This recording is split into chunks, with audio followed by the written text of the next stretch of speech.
right, good morning, everyone. The time is 9:32, and the August 14th meeting of the Housing and Human Services Committee will now come to order. I'm Kathy Moore, Chair of the committee. Will the clerk please call the roll?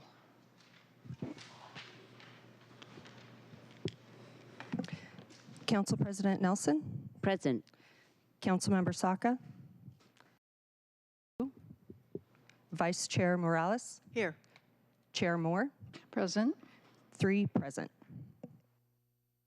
Okay, so we do have quorum, so we'll be able to proceed. So if there's no objection, today's proposed agenda will be adopted.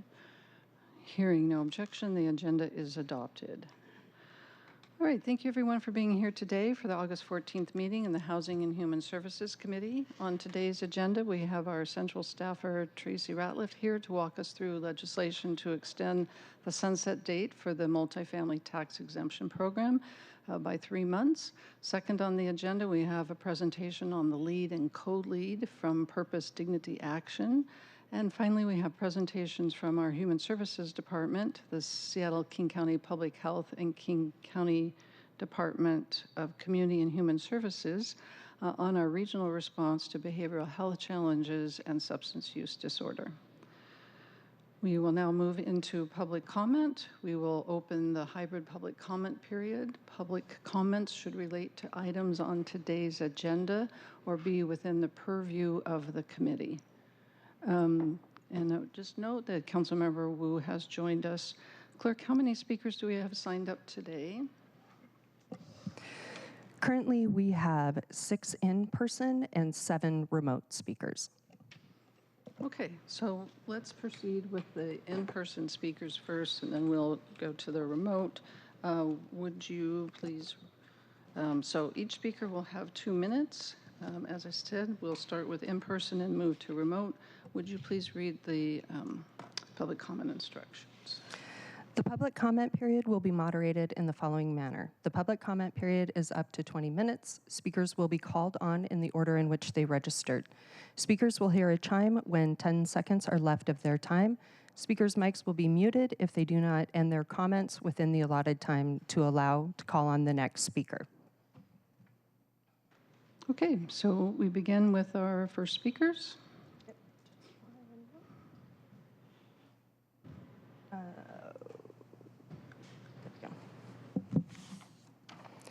The first speaker is Craig C. Werner, followed by Lindsay Christofferson. Hi, my name is Craig Werner. I've been a resident here for about 7 years, and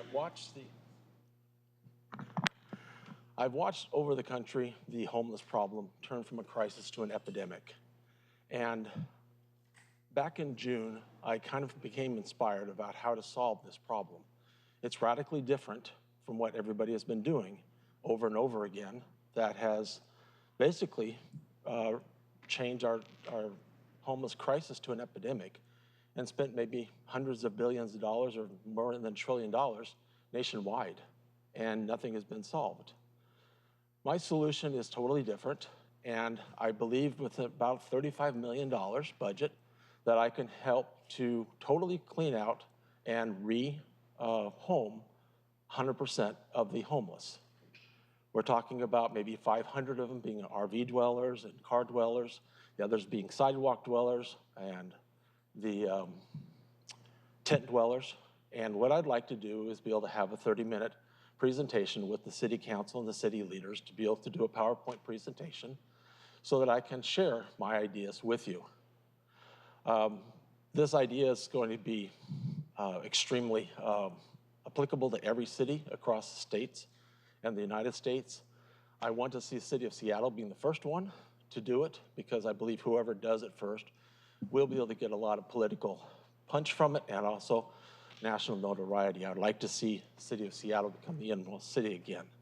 So again, with that, I just want to leave one last story with you that back in '87, I had the opportunity to buy an IPO stock for $21. I didn't. I spent my $10,000 through a stock, and I ended up losing that $10,000. I left that $10,000 in that $21 IPO stock, it'd be worth $58 million today.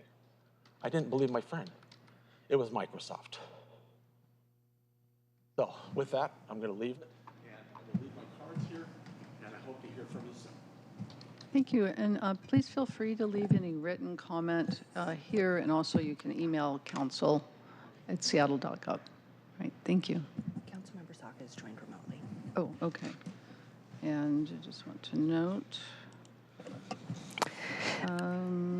The next public commenter is Lindsay Christofferson, followed by Charles Hines. For the record, Councilmember Saka has joined us remotely. Thank you. Put your mouth really close to the mic and then can you hear me now? There we go. Try it again. Can you hear me now? Okay. My name is Lindsay. I work for Low Income Housing Institute. I'm a case manager. And we recently opened a new supportive housing building called Jean Darcy Place in the U District. We house about 63 tenants, and we take the previously homeless and we give them free housing for 1 year. They're under a lease. And this gives them the opportunity to rebuild their life in a stable and safe house. And CoLead is the entity that helped us fill our units. The outreach team was absolutely amazing. And we had to fill it pretty quickly. We filled it in about a month. And these guys were just really, really supportive. You can tell the people that, that do it because they love what they do and because they want to make a difference. And I personally am pretty new to the whole case management thing, and they have been 100% supportive. Every time I call, they answer. The clients have had nothing but good things to say about them. They also support us in the aftercare program, which is a legal supportive for our clients. And we've been in it about 4 months, and I'm happy to say it's going really well. We could not have done this without them. I mean, they're just amazing. And it was a pleasure for me to come up and speak for them today. Thank you. Thank you very much. Next speaker. Up next, we have Charles Hines, followed by Jorge Antonio Lemius. Good morning. My name is Charles Hines, and I am the property manager for the Jean Darcy Place. I work closely with CoLead. That's our case manager that was just up here. It is supportive housing, which I definitely believe in, especially for people dealing with mental issues, substance abuse issues, and homelessness. I think it needs to start in supportive housing, and CoLead has been really supportive in that venture. It really takes a team to meet people where they're at. And I've worked in shelters before. I've ran shelters. I've ran drug rehabilitation programs and properties. So I have a unique experience coming into this and being able to meet people where they're at. We're having it's not a madhouse. It's actually a really controlled environment, and that's because we're engaged with the people that we have, the tenants that we have. And I think having them come into as a tenant-landlord relationship also gives them some responsibility. We have a legal agreement, and it holds them accountable to that. So it's teaching them how to reintegrate into life and in a supportive way. And I know this from experience because I am a recovering addict. I've been through what they've been through and had to do a lot of the things that they're doing now. And I just appreciate the support that we get, because whenever we have questions, see, everybody's plan is a little bit different. Everybody's situation is a little bit different, and that's what I mean by meeting people where they're at. It's not just a one recipe fits all, and that's where CoLead comes in. They really give us a lot of information and background on how to target certain issues, and they help us with all of the support that we need to do that, especially with our case managers on site too. So everybody that comes in is assigned a case manager. Although they're not required to meet, they're highly encouraged to meet so we can overcome barriers within this year period of time. That's our main goal, and we've been able to be successful at that so far. Thank you. Permission. Excuse me, what organization did you say you were with? I'm sorry? What is your organization? Oh, Okay, thank you. Didn't catch it, thanks. The next public commenter is Jorge Antonio Lemus, followed by Daniel Zargo-Rodoni. Sorry about that. Hi, my name is Jorge Antonio Lemus, and I'm one of the tenants for CoLead. I live in the Westwood building in West Seattle, and they asked me to come to speak about everything that's happened, like experience. And over the last year and a half, my life has changed entirely. I mean, I was sitting in a tent underneath the First Avenue Bridge, and it was horrible. And it's just from meeting people from CoLead, I started changing my life as far as like I got all my court stuff done. I'm trying to get back in my kids' lives. Like I'm doing a lot of stuff that just I wouldn't be able to do without that support. I mean, it's a great program. I've talked to all my neighbors; they love it, but they just don't like talking, so they didn't want to come. But yeah, I mean, I'm extremely grateful for everything that they've done, and yeah, I don't know what else to say. All right, thank you. Thank you. Thank you for being here. It's always a little nerve-wracking speaking in front of people, so we really appreciate you. Okay, our next speaker. Up next is Daniel Zaragoni, followed by Sarah S.K. Hi, my name is Daniel. Thank you, Outreach, for giving me this opportunity to get my life back together. This one chance comes once in a lifetime. My experience with the staff was wonderful. They were kind and made me feel like a human being. If I was still living out on the street, who knows, maybe even overdose. Thanks to this program, I was able to get my life back together and quit using fentanyl and quit drinking alcohol. I was able to replace those habits with good habits by skateboarding and working out. Started going to church and getting involved with the community more by doing outreach with the Mosaic Church on Tuesday night. As of now, I'm trying to get a job so I could stay busy. That way I don't have too much free time on my hand. Past experience, I learned that if I have too much free time, I tend to fall back to my old habits. I'm looking forward to the future to see what it has for me. Thank you. Our last in-person speaker is Sarah S.K. Eskew. Thank you. Good morning, everybody. My name is Sarah Eskew. Till this day, I've had only good experiences with CoLead, which I'm very grateful for. Not only have they helped me grow, they've given me great opportunities to succeed. I was in the first I2 Solutions 4-week boot camp, which was a pretty good challenge, and it was really fun. After I graduated top of the class with a huge amount of resources for finding work, I had a great opportunity to meet the governor. And then I was blessed with housing. And it's all been a great experience. And without CoLead, I wouldn't be here doing the great things. Thank you. Thank you. Our first remote speaker is Kate Rubin. Kate, please press star 6 when you hear the prompt.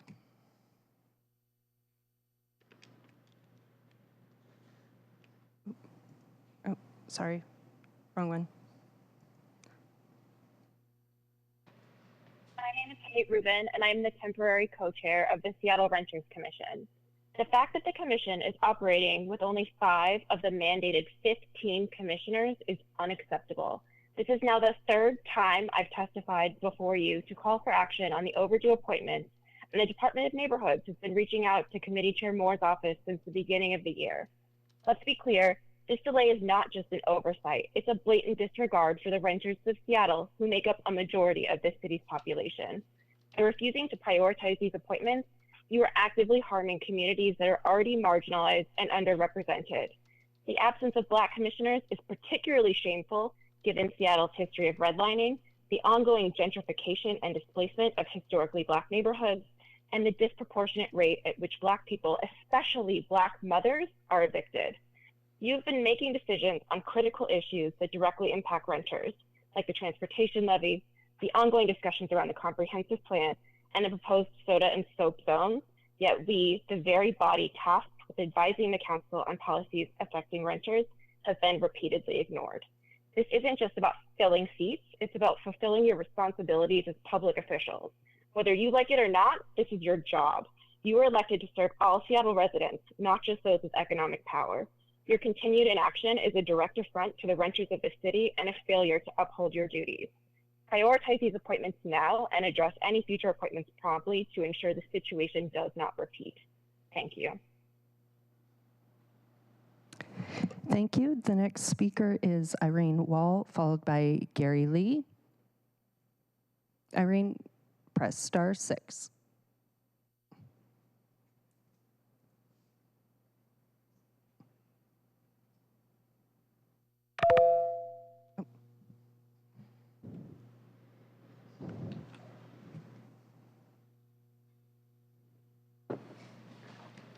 Irene, are you there? We'll come back to you. Up next is Gary Lee. Gary, press star 6.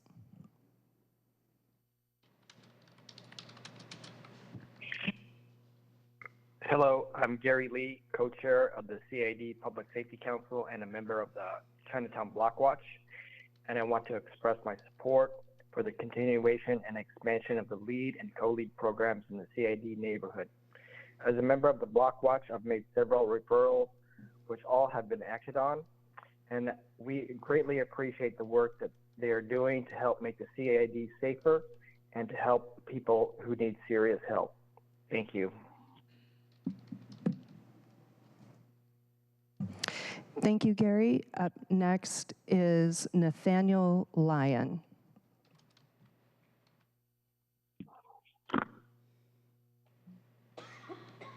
Nathaniel. Hello, my name is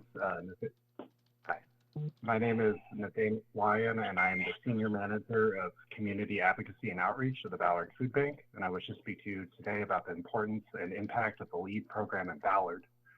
In my role at the food bank, I've worked with many different external organizations, outreach workers, and governmental entities in an effort to address the individuals with the highest needs in Northwest Seattle. I have never seen any of these agencies be able to pull resources together and make real change happen like the LEAD program has. In fact, in the last week, LEAD was able to enroll and start to support a client who has been on the street in Ballard for 15 years, a client who has shuffled out of hospitals, jail, and services without ever receiving more than palliative care. LEAD was able to pull together resources from us, community members, and other service providers to get her into program. While there is no cut and dry solution for this client's needs, there now exists a path forward when before all that was achievable was attempting to prevent their death. We have seen LEAD work successfully with clients who have no other place they can turn, clients that have burned bridges and can't access traditional services, and there are taxing systems not designed to serve them. Furthermore, LEAD recognizes the importance of community-based intervention in a way that truly supports not only the client, but local community. We have tried for years to find ways to make effective community referrals for our high-need clients, only to be confronted by programs that are unsupported, have high employee turnover, and an unwillingness to meet clients where they are. In our experience, LEAD has been the exception to this rule. We have seen more progress in our community since engaging with the LEAD than we have for years, in a way that manages to respect the needs of the individual as well as the broader community. We hope to have the opportunity to continue this partnership for years to come. Thank you.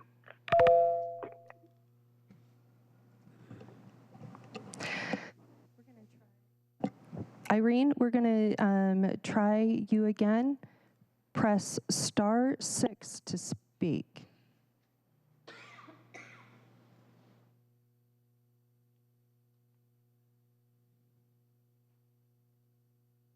Okay, we're going to move on.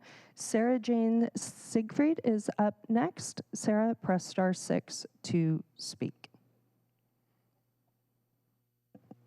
Good morning. This is Sarah Jane Siegfried. I'm here to ask you not to renew the MFTE program, the Multifamily Tax Exemption program, at this time. There's no value in not letting it sunset at the end of the year. The program doesn't provide any affordable housing under the definition of affordability in House Bill 1110. statewide, which supposedly the city adopted, is complying with, that would be people with incomes less than 60% of area median income. And the lowest in this program is 80%. So more than half, the vast majority of the need is below 60% of AMI, and the program doesn't provide any of that. So there's no affordability. It's not managed well. There's no inventory of apartments. Many of the apartments supposedly renting under this are renting for the same rent as others in the building that are supposedly market rate. This happens.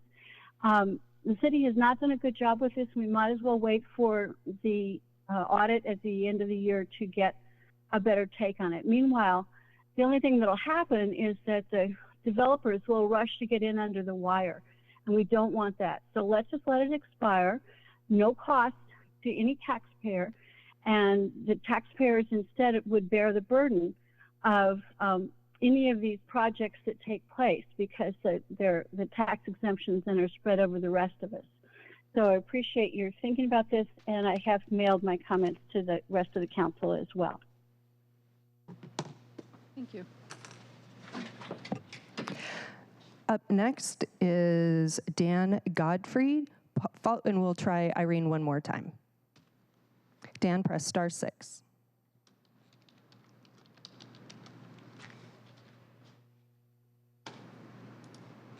There we go.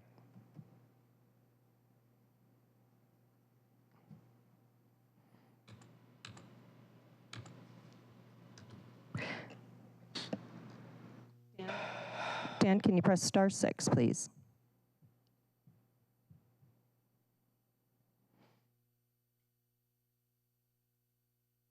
Okay, we'll try Irene again. Irene, can you press *6, please?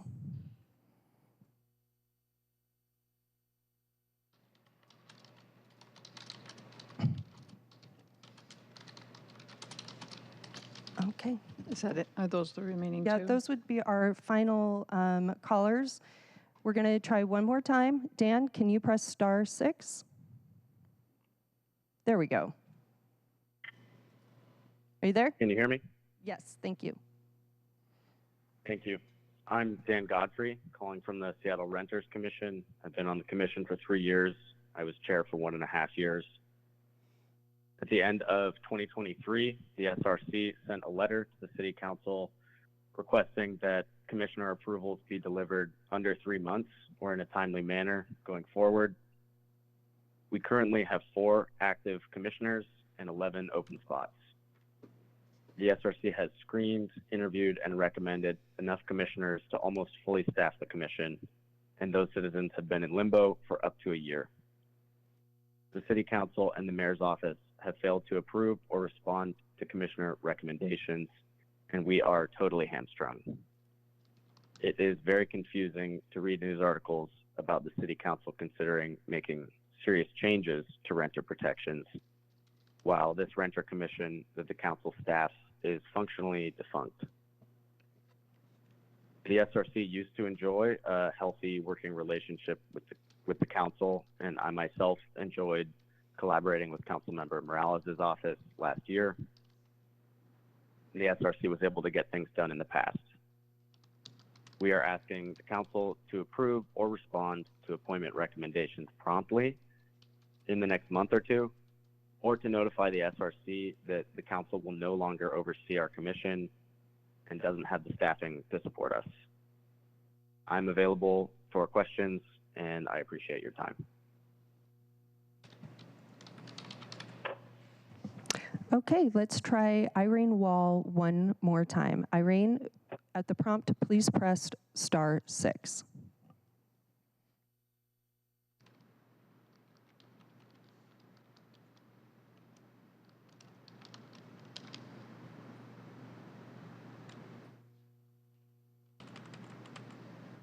Okay.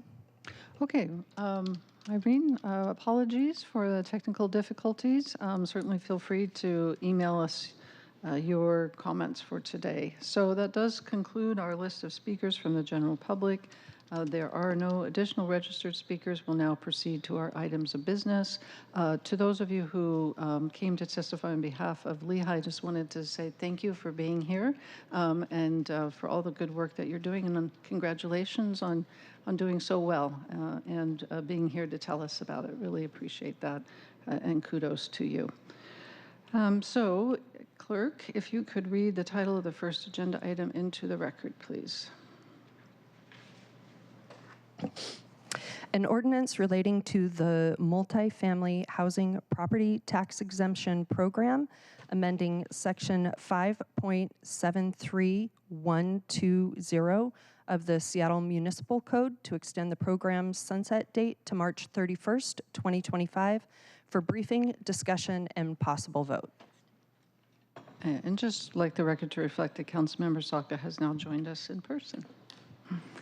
All right, thank you, colleagues. Today we have with us Tracy Ratliff from Council Central Staff to walk us through Council Bill 120817, which is extending the Multifamily Housing Property Tax Exemption Program. Tracy, I'm going to turn it over to you. Wonderful. Thank you. Good morning, council members. Tracy Ratliff, Council Central Staff. So you do have in front of you proposed Council Bill 120817.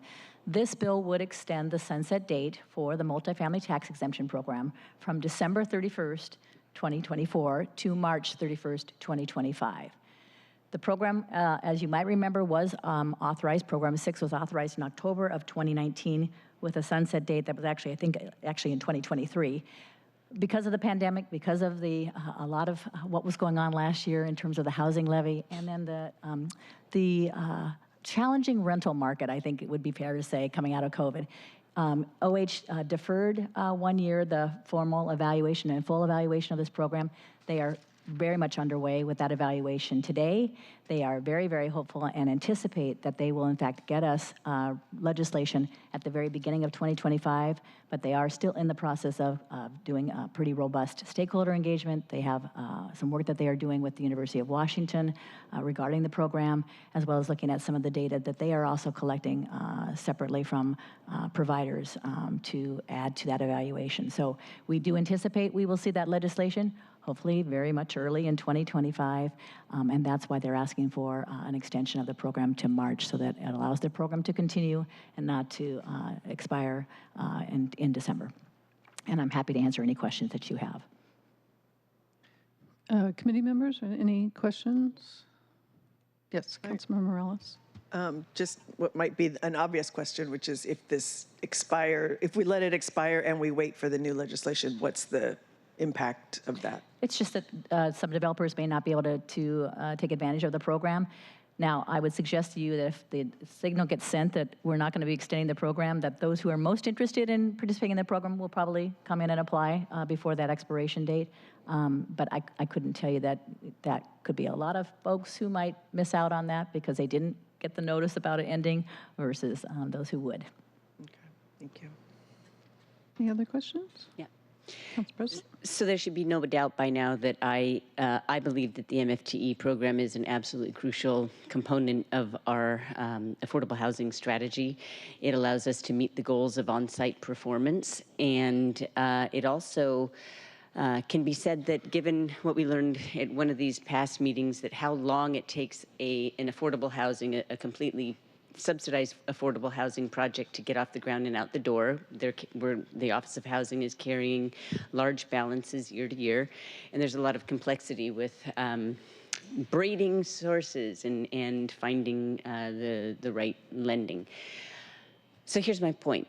I realize that there is a revenue hit by giving the developers or owners of these multifamily facilities a property tax break. However, they're getting housing built fairly quickly, and I think that we have to keep our eye on the ball. So that's my preamble for saying I'm very invested in making sure that there is high participation in this program. And so I was hoping that I considered an amendment basically to this bill saying, please if there's any way to inform how the work is going so far before they come out with a complete package, that would be advisable. You and I spoke in the hall when I asked about what is this, because I was really looking forward to seeing what the plan was going to be. So is there any mechanism beyond putting it in this legislation that we can get a preview of what they're thinking because of the importance of this program? If they're taking three extra months, what's going on? Right. So the reason why we chose March 31st, 2025, just to be really clear, is that when we heard from OH that they just didn't feel like it was possible that they were going to be able to get us the legislation transmitted before the end, we said we want to make sure that, one, you get it to us promptly in 2025, but we also want to make sure that we have time to look at what the mayor proposes and the analytics, all the data, all the information that they're going to be doing, the modeling they're going to be doing to support their proposal, that you have time, we have time to look at that and decide, do we want to make any changes to that? Yes. Because I will tell you, in the past, we have. Now, have they been major changes? No, but there have been some changes, and we have had some. We've had to have some meeting of the minds between the mayor's office and the legislative branch about that. So that's why we chose that March date, was to say, you may do well in terms of getting us what we need in January, but we want to have time as a council to be able to consider what you've done and the data that you're collecting. I wish, council member, that I could tell you that we could get some early indication of the data outcomes and the stakeholder engagement. I think what we might see is some further conversations that are had with stakeholders that we might be able to be privy to see what it is that they are hearing from the stakeholders, what they might even have as some preliminary ideas about what they might be looking at in terms of changes.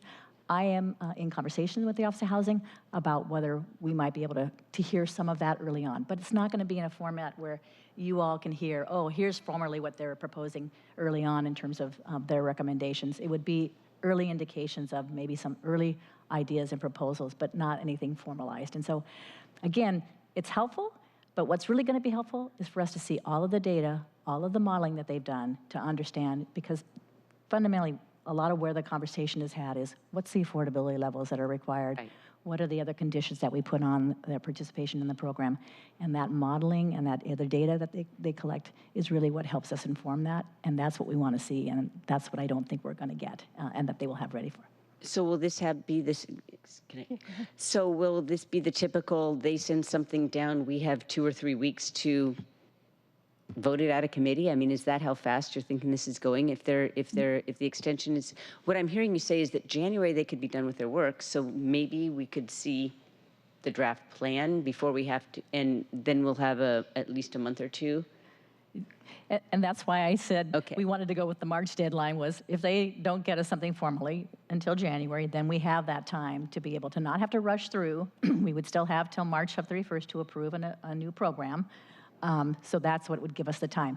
We can ask, council member, we can always ask the executive, could you give us an early briefing about what you're finding and what you think, where you might be heading? We can always ask.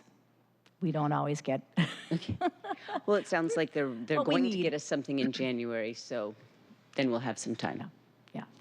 And they are very well aware of everybody's interest in this program and wanting to move on with this program. So I think they are doing their due diligence to get the work done. It's just that it is a process, and they've got, contractors who are doing some part of the work, and then they themselves are going out and doing what I think OH is pretty good at, which is engaging stakeholders legitimately in multiple ways to try to get their input on the program. This is a big evaluation. We have probably not done this kind of a robust evaluation of this program for many, many years. So we want them to do it well and to get us what we need, what you all need to decide and to feel comfortable with whatever you approve in terms of that new program in 2025. Got it. That help? Yeah. Would it be, how about a little suggestion in the legislation, this should be transmitted by the end of January so that it is extended through March? Let's talk later. Yeah. Okay. Yeah. Okay. Thanks. Good. Happy to do that. Any questions? Okay.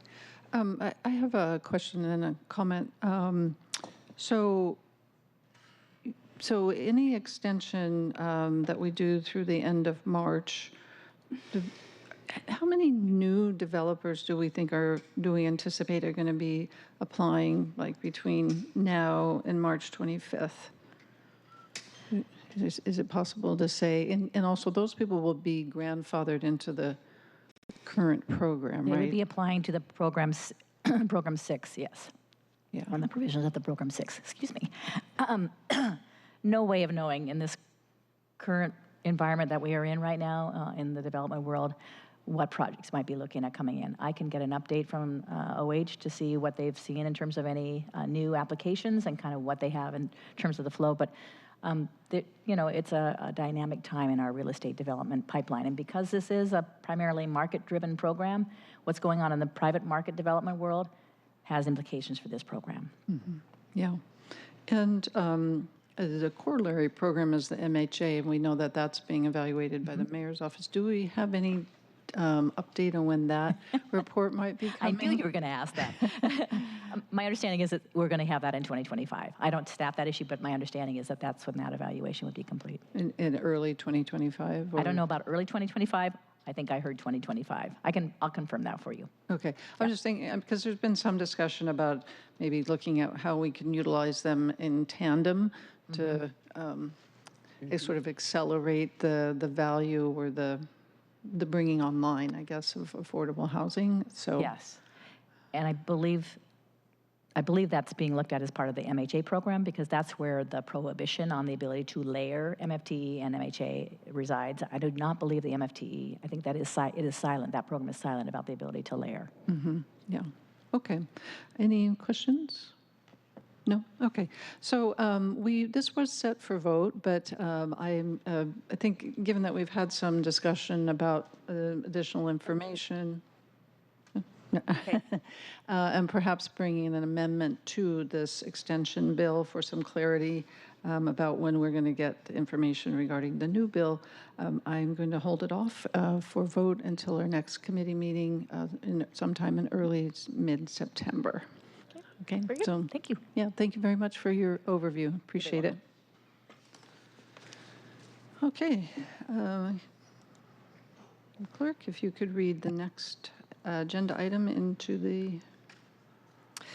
Law enforcement assisted diversion and lead and co-lead 2024 overview for briefing and discussion.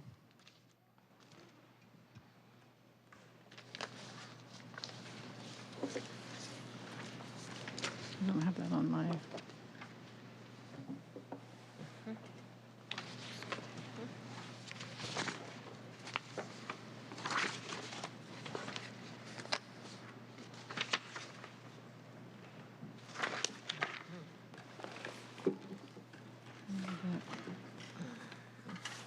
Okay.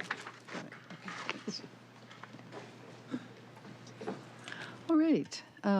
Thank you. So, colleagues, today we have an update on LEAD and co-lead's work. LEAD stands for Law Enforcement Assisted Diversion, and we have a team of presenters with us here today to walk us through a presentation of their work. And I will turn it over to the august table in front of us. If you could please all introduce yourselves. Thank you. Thank you. Brandy, would you want to start? Just go top down. We can start the... There's two Brandys. Right. Is my mic on? Very much so. Okay. Hello, my name is Brandy Flood. I'm the Director of Community Justice for Reach and Evergreen Treatment Services. Hello. Thank you for having me. Good morning. I'm Lorenzo Gray. I am the lead supervisor for Ideal Options in the Northgate. Hello. Good morning, council members. Denise Perez Lawley. I'm the co-lead program director. Hello. Good morning. I'm Nicole Alexander, Director of Special Initiatives and Outreach with co-lead. Hello.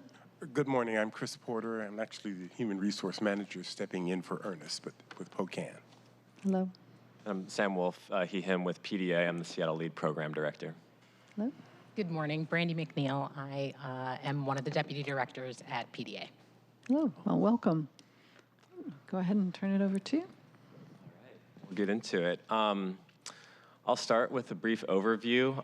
LEAD is a public safety program. Our goal is to work with people whose unlawful behavior is driven by poverty and/or unaddressed behavioral health issues, things like substance use disorder and/or mental health. Our goal is to work with our clients towards change, and we do this via long-term intensive case management. Lead case managers act as the golden thread for clients, brokering access to resources, things like housing, as well as helping them to navigate the often complex paths ahead of them. LEAD is designed to be complementary to the rest of the public safety ecosystem. We take referrals from first responders, and then as we do our long-term care, we actively coordinate with criminal legal system partners to make sure that we're able to support our clients as they walk through those systems. For clients, there are a few ways to get into LEAD. When LEAD started in 2011, the only way in was arrest diversions. At that time, the LEAD policy coordinating group laid out a series of divertible offenses upon which diversions could be made. Right now, we're receiving a lot of diversions related to public use, but there are actually a number that are eligible for diversion, things like misdemeanor theft, property destruction, prostitution, and more. Officers exercise discretion when making diversions. That means even if somebody's eligible per LEAD protocols, they're not required to do so. And so fundamentally, that means that every arrest diversion that we receive starts with a decision by the officer to make the diversion, and then of course a decision by the diverted individual to participate in the program. After LEAD started, we opened up to what's called social contact referrals. Essentially, this is a referral to LEAD that a law enforcement officer can make when there's no immediate need for arrest, but when that individual is known to law enforcement to chronically engage in law violations. Then during the pandemic, the policy coordinating group directed us to open up to community referrals where anybody can make a referral. We operate this referral system when we have capacity after law enforcement referrals. When we have capacity issues, the community referral system is the first system to shut down, and we've done this multiple times over the years. But when it is operating, the community referral system can be a really robust way to reduce the burdens on the emergency response system. Essentially, through community partnerships, we're able to work with community and identify individuals who are likely to be generating 911 calls, and then hopefully be able to preemptively work with them and do so before those 911 calls are generated. Due to not having capacity to work with all potentially eligible individuals throughout the city of Seattle, we're currently only able to take community referrals from what's called focus impact areas, which are specific geographic regions scattered throughout the city as defined in our city contract, where we are focusing our resources to make enhanced impacts. And although we aren't able to take referrals from everywhere in the city for the community referral system, we can do so for law enforcement referrals. And we do still have offices and teams throughout the city. REACH was joined this year by POCAN and Ideal Option, our two new lead service providers. POCAN is based in South Seattle, Ideal Options in the north, and actually they just opened a new office near Northgate this year. This collection of teams and offices throughout the city offers increased access to support for lead clients, and of course, as our teams coordinate together to try to wrap around support and outreach all of our lead clients, it just offers us that much more capacity to do so.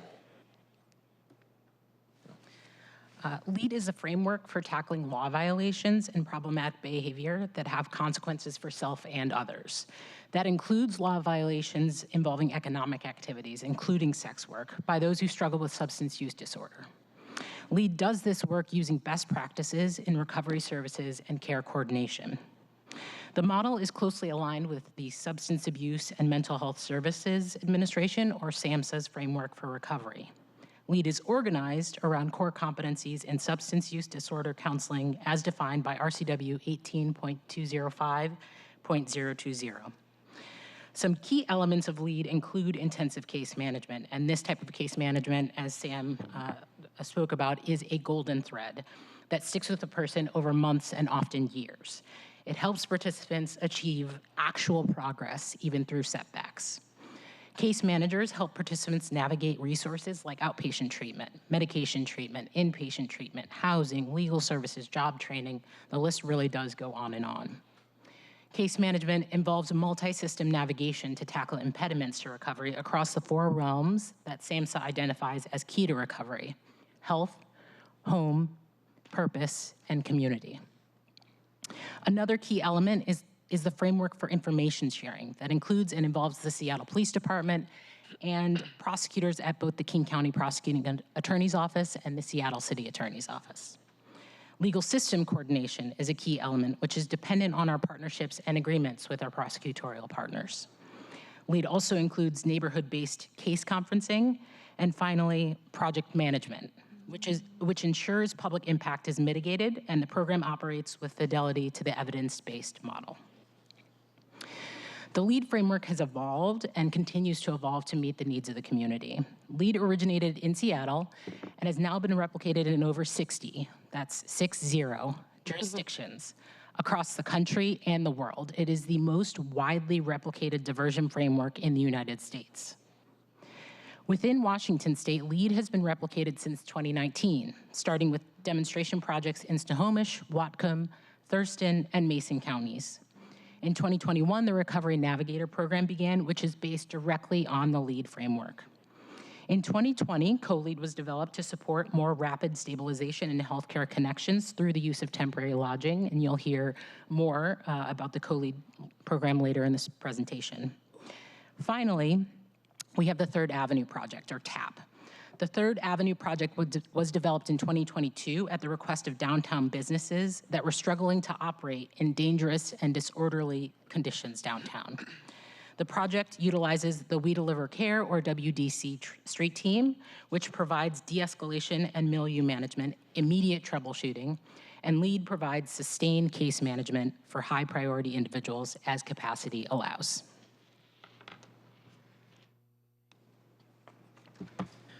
So, as most of us know, recovery is not linear. We will all follow our own journey. What we have found is that bringing folks inside gives a foundation for them to work on their recovery. Throughout every part of CoLEAD, our participants are on their own journeys.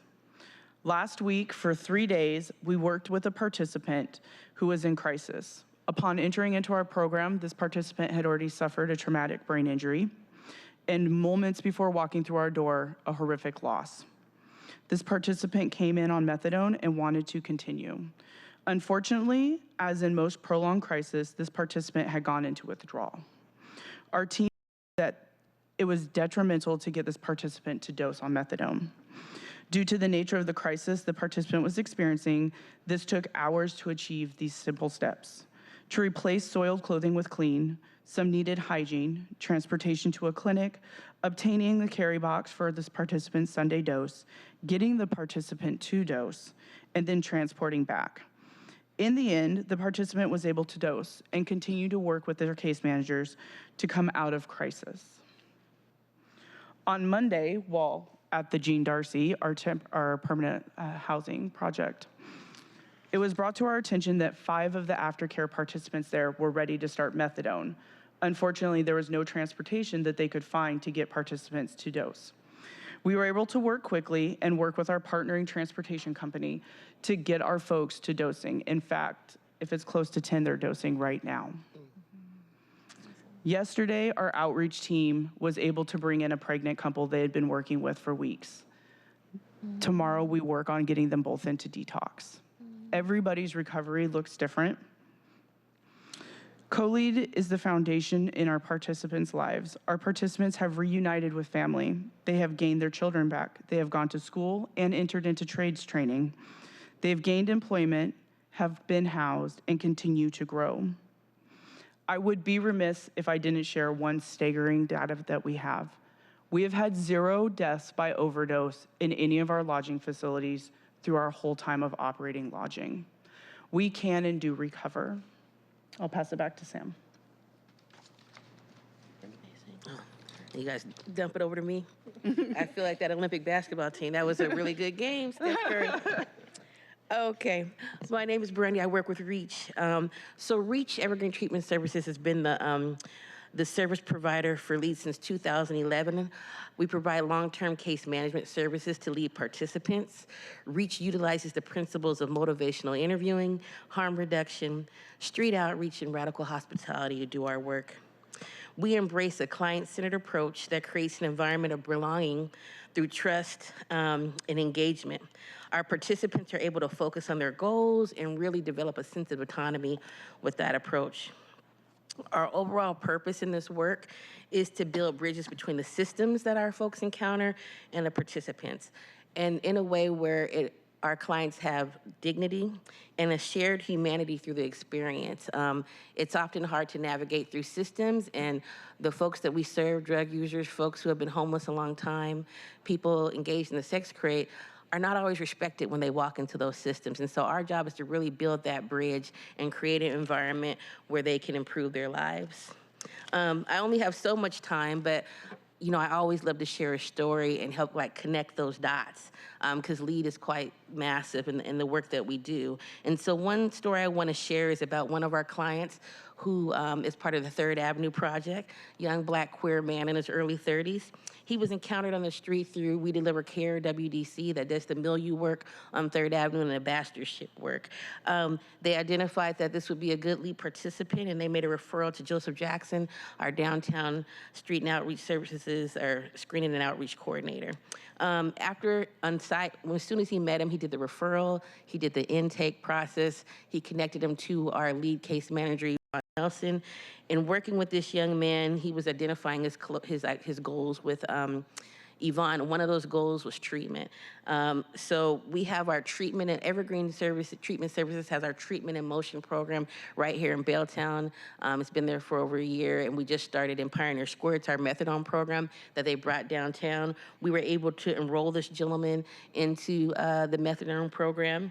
And right now, through the 3rd Avenue Project and our access to housing through that project, we're working on housing with him. We're finishing the paperwork up now. So hopefully by the middle of September, this person will be off the street. And it's remarkable because our Treatment Emotions program has enrolled about 125 folks this year. Total in the entire year since 2023, we've been able to enroll 2,300 folks from Belltown. And that's all of Belltown, that's 3rd Avenue, all those places where we're seeing a lot of fentanyl use, drug use. And believe me when I say it's miracles to get somebody to stop what they're doing on 3rd Avenue and make it down to the Tim's van. But our street outreach workers, they use a lot of radical hospitality, a lot of motivational interviewing, and meeting the person where they're at and creating an opportunity for the person to just be themselves and access treatment in the way that they want to. Thank you. Brandy. Thank you. Again, my name is Chris Porter. Pronouns are he, him, and I'm with POCAN. And for those of you who don't know, POCAN's been around since 1987, and its work will always be rooted in HIV prevention, whether it's treating those living with HIV and preventing HIV infection, particularly in communities of color. Since that time, POCAN has really expanded its programs, and I can't remember them all from my memory, but for instance, Connect 2, which is an HIV case management program, a CURB program, the Trans Economic Empowerment. We have HIV mobile testing units, so folks can come to office, as well as we have a medical mobile van that can go to various sites and test people not only for HIV, but other STIs, as well as blood pressure checks, glucose checks, cholesterol checks as well. Best Starts for Kids, addressing homeless prevention, because of course it costs far less to prevent someone from losing their housing than when they lose to try to regain a housing somewhere and be stable with that. We have a senior medical mobile program where we have essentially a mobile clinic that goes to senior centers and out into the community to provide health services for seniors as well as other community members as well. So we've really just been expanding our services, and of course we're part of the LEAD program. Now one of our, and I'll make this brief too, success stories is a 25-year-old male, goes by the initials of AA, who is East African, had lived in Canada and came to Seattle. He had a tremendous amount of anxiety and fear from past traumatic events in his life, and really struggled with crowds and people and just being around others. And the notion of going to a shelter was just not an option based on his severe anxiety. So he was living in a tent in CID, and of course, found his way to self-medicate with various substances.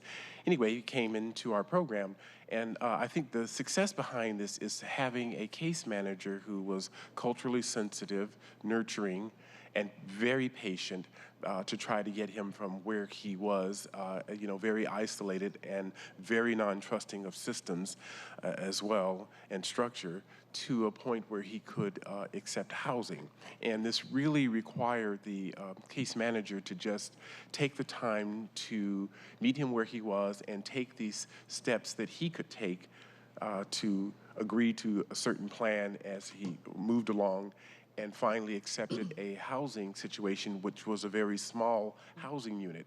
This happened to work extremely well for his anxiety, because the notion of going to a large facility or a living facility where there are lots of people just only perpetuates and heightens his anxiety. So he settled in well and is adjusting, and has finally, with the nurturing with his case manager, agreed to consider treatment for his anxiety. Obviously, by addressing that, he would be far more open to many more things in stabilizing his life. So it's just, a story about how powerful this program is, and the work that the case managers do to bring about that stabilization for those at risk, and their lives, centered or overwhelmed by substance use, and in this case, mental health disorder, severe anxiety. Thanks, Chris. Lorenzo?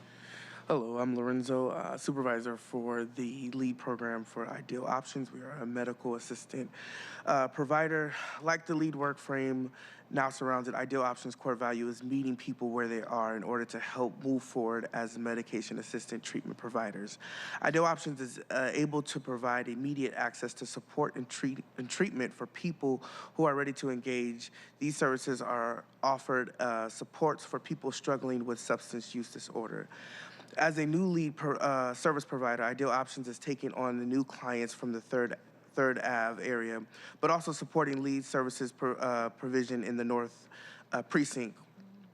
One of our clients is a 27-year-old woman who we received a recent law enforcement referral from the North Precinct SPD officer. When we first met her, she was living in Northgate in an encampment that was set for removal. We learned that she's been homeless for over a decade and struggling with mental health and SUD. Although she was ready to get off the street, she was scared and overwhelmed and unsure how to begin the next steps. And her situation made her an ideal candidate for co-lead placement, but due to the co-lead pause on placement, we had to make other arrangements. She was apprehensive about losing her belongings in the encampment removal, so we helped her store her items and various needs that she needed. Although building trust, meeting her where she was at, we were able to assist her in connecting to REACH treatment and motion program, which offers Suboxone and methadone treatment, and also connecting her with sound mental health. We set transportation up with her to get to appointments, work, and numerous, get her ID and documents needed for her to get housing, to be housing ready. She is now currently working and getting the support that she needs for housing, and to continue to engage with our case management and scheduled appointments. This client has made significant accomplishments since her time with the LEAD program and continues to grow in the positive way in the team engagement. This is a great example of the LEAD case management not only working with clients' accessible resources, but also working alongside of the difficult trials and often overwhelming work that we change and that completes the change it requires. Thanks, Lorenzo. Co-lead. Co-lead is comprised of 3 phases: outreach, temporary lodging, and housing aftercare. Everyone who comes into co-lead is vetted, and most are known to have ongoing law violations and are placed with us with the objection of stabilization, recovery, and crime reduction. Our staff are highly skilled, working on site 24 hours a day, 7 days a week, to provide intensive case management that includes connectivity to medical and behavioral resources, getting participants to their medical appointments, and into treatment. Staff also provide legal criminal support that navigates a very complex legal system and daily nominate individuals into housing referrals. Once placed into housing, we continue to work with each individual for up to 12 months to ensure their stabilization. I'm sure you can imagine individuals living on the street and outdoors for 5, 10, at times 15 years and more. When they come into temporary housing, you can imagine their medical condition, their mental state, and basically their overall needs. We work with each individual, and you can also imagine it isn't easy. At times it's very difficult and very challenging work, yet each of us are committed to each of our participants and aim to get them housed.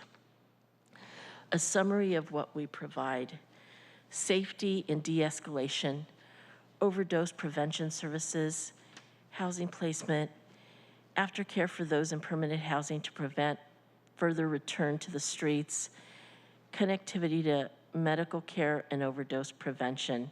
Staff are trained to respond 24/7. So unfortunately, what we have seen over the last few years, in 2021, we were serving with 240 beds. And as of July of this year, we are down to 106 beds. Unfortunately, with the decrease in those beds, we are serving less people. At this time, we do have multiple funding sources, and Seattle does contain 50 of those rooms. As we were scaling down recently, we went from 3 buildings to 2. This was found on our final walkthrough, written by a participant in our program. This place was a home. It took care of us, played as first base for many great adventures, and for most of us, it was the first time in a long time that we could feel we belonged. Thank you, Belltown. Off to the next adventure. All right. We often make the distinction that LEAD is not a program, but is a framework, and this flow chart is what we mean.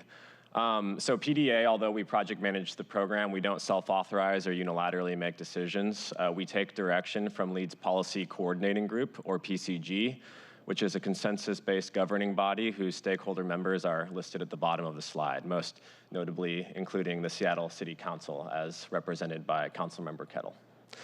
PDA takes direction from the Policy Coordinating Group, and in carrying out that direction does a variety of tasks, including subcontracting to organizations like REACH. And as of this year, after a competitive RFP process with a panel including the city attorney, the mayor's office, and SPD, our new service providers, Ideal Option and POCAN.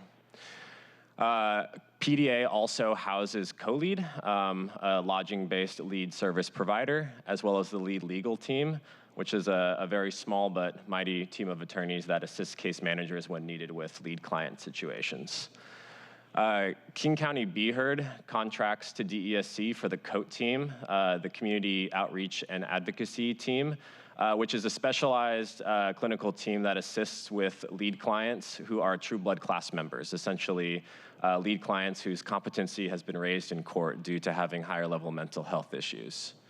And then finally, lead funding goes to support legal coordination in the form of prosecutorial liaisons. We have teams at SCAO and KCPAO who coordinate with other operational partners about non-diverted criminal cases that lead clients have.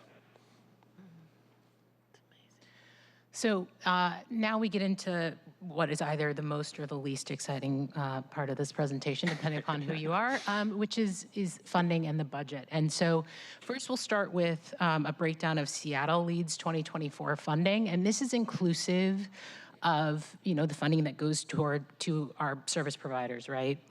ETS Reach, as well as our new service providers. And it's worth noting, by the way, that those new service providers were selected via a competitive RFP process with the city attorney, the SPD, and the mayor's office on the panel. And so that really goes to what Sam was saying about how we don't self-authorize, we take direction from our stakeholders.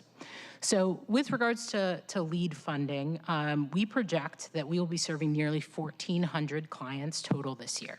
Funding is between $15.3 and $16.5 million. With an estimated 1,400 clients, that comes out to a cost of around $11,000 to $12,000 per lead client.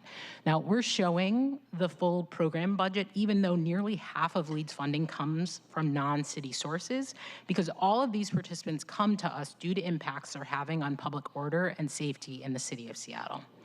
State funds are increasingly being sourced for both the LEAD and co-LEADs programs. The city's legislative agenda last year prioritized additional funding for LEAD from the state budget to support continuing to accommodate increased referrals through the first half of 2025. Of that $15.3 to $16.5 million, only $10.5 of that is ongoing funding. The funds in the yellow tone slices of the pie chart are one-time funds and represent a funding cliff for next year when it comes to ensuring continuity of care and the ability to keep taking new referrals. This is a breakdown of co-LEAD's 2024 funding. Co-LEAD's funding is approximately $11.6 million, most of which comes from funders other than the city. But again, we're showing the full program budget because these participants come to us due to impacts they're having on public order and safety in the city of Seattle. And those other funding sources are scheduled to end in early 2025. It's important to note that this chart doesn't include facility costs, such as the city's $2.85 million lease of the Civic Hotel. We are exploring a plan to reduce the cost next year with a building purchase, and we've received a $7 million contribution from the legislature for that purchase. We are exploring whether the city can match that, and there are ongoing discussions with the mayor's office about how that might happen. Again, similar to the previous slide, the yellow slice shows one-time funding that represents a cliff for 2025. An evaluation of co-LEAD conducted by a University of Washington research team found that when co-LEAD had access to housing resources, more than 70% of chronically homeless participants with substance use disorders and legal history moved into permanent housing. Peer-reviewed evaluations of LEAD from 2017 to 2019 showed a 58% reduction in recidivism for LEAD clients for all criminal activity, not just diverted crimes, compared to a control group. What this means is that compared to people who are matched as a control group, same criminal history, same age, same race, et cetera, the LEAD group's propensity to engage in criminal activities leading to arrest was very different. It's not that the overall environment was becoming more permissive. In fact, the control group was arrested at a slightly higher rate year over year. Rather, the LEAD program made a difference. The LEAD group's arrests year over year went down considerably. The King County Auditor for 2022 found the LEAD framework leads local diversion models in commitment to rigorous evaluation and using data to make program adjustments. Speaking of data, I'd like to highlight some of the LEAD outcomes in 2023. I'll note that these are duplicated outcomes, meaning one client could have multiple outcomes per category. With that said, for LEAD, with 870 active participants in 2023, there were 815 mental health engagements. Mental health engagements include connections to mental health providers, attending mental health counseling, mental health medication, and completing a crisis plan. There were 1,231 substance use disorder or SUD engagements. These kinds of engagements include SUD assessments, attending a medication-assisted treatment or MAT appointment, detox, inpatient or outpatient treatment, attending a recovery support group, and harm reduction education. There were 605 finance and benefits engagements. These sorts of engagements include attending finance or benefits appointment, completing paperwork for SSI, SSDI, ABD or unemployment benefits, job training programs, employment and budgeting, and there were 2,840 legal outcomes. Legal outcomes include resolving a legal case, very often with input and direct involvement from our prosecutorial partners, resolving warrants, again, often with the assistance of our prosecutorial partners, coordinating and connecting with a participant's lawyer, and a case manager providing information to the court. Denise and Nicole. Excuse me, 2023 co-LEAD data. These are also duplicated outcomes for 2023. We had 255 participants. The 255 participants, 95, we had mental health engagements connected to mental health providers, attended mental health counseling, mental health medication, and crisis plan completion. 520 substance use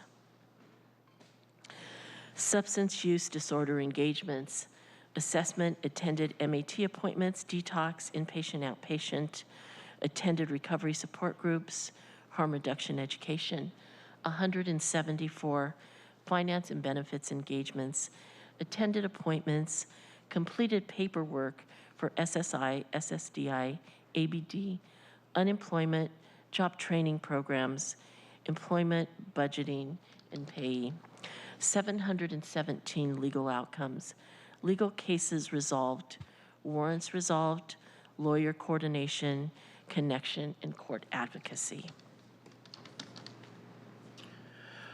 As we're moving folks in, I think that there's a very large number here that we would love to actually share. From January to June of this year, 88 out of 157 of our participants moved from co-lead into permanent lodging.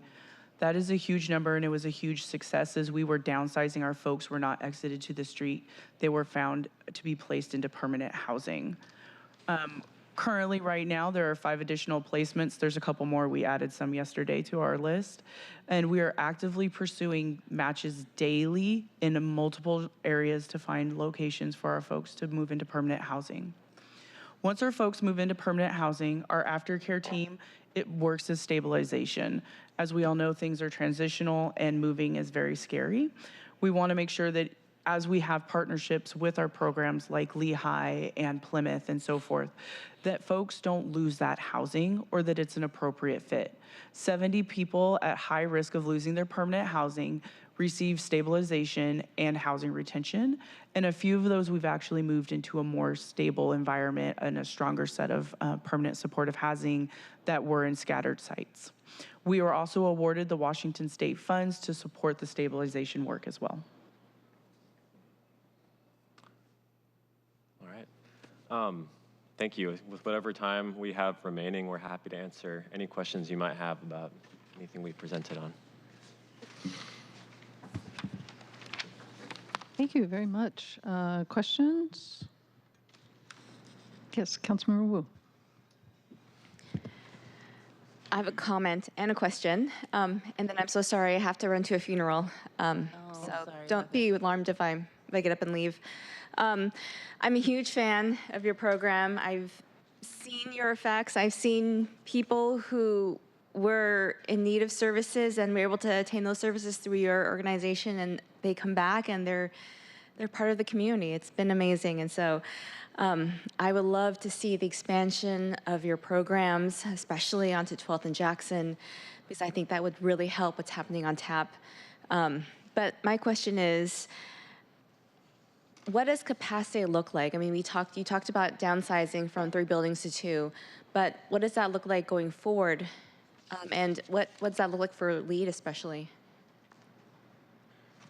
I think, capacity is, of course, always dependent upon funding. And so we are, through 2024, able to continue to accept referrals, arrest referrals, in prioritizing arrest referrals and social contact referrals from officers first, and some community referrals through the end of this year. But with that funding cliff in 2025, what that means is that, we have the very real possibility that we will then have to figure out how to, shrink, how to, reduce accepting new referrals.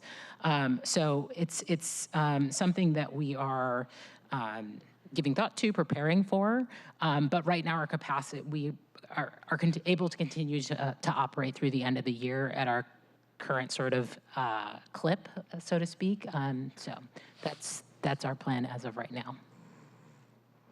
Thank you. I will add with the potential, for a funding cliff in 2025, we are trying to be very considerate of how we are ramping up referrals. So, for example, we're in very close coordination with SPD leadership around when and how to do things like roll call trainings, because the thing that we are trying to make sure we avoid is, setting up a ramp of a lot of momentum for referrals that we may or may not be able to serve depending on the funding situation. So we are moving a little bit more considerately than we might otherwise, given the uncertainty.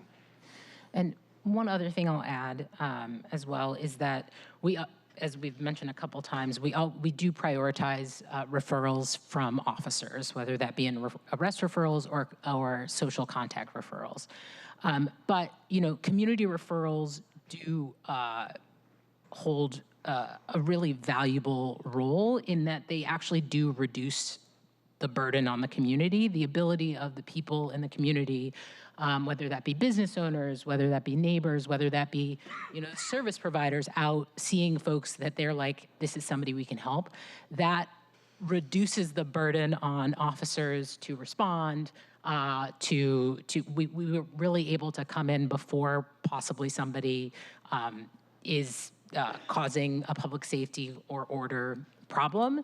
And so community referrals, again, though we prioritize them sort of last to make sure that we can always accept officer referrals, they really do actually, they're a valuable addition, and they're really part of being responsive to public safety. So I want to make sure we highlight that. And that is a loss if we have to curtail that or shut that down.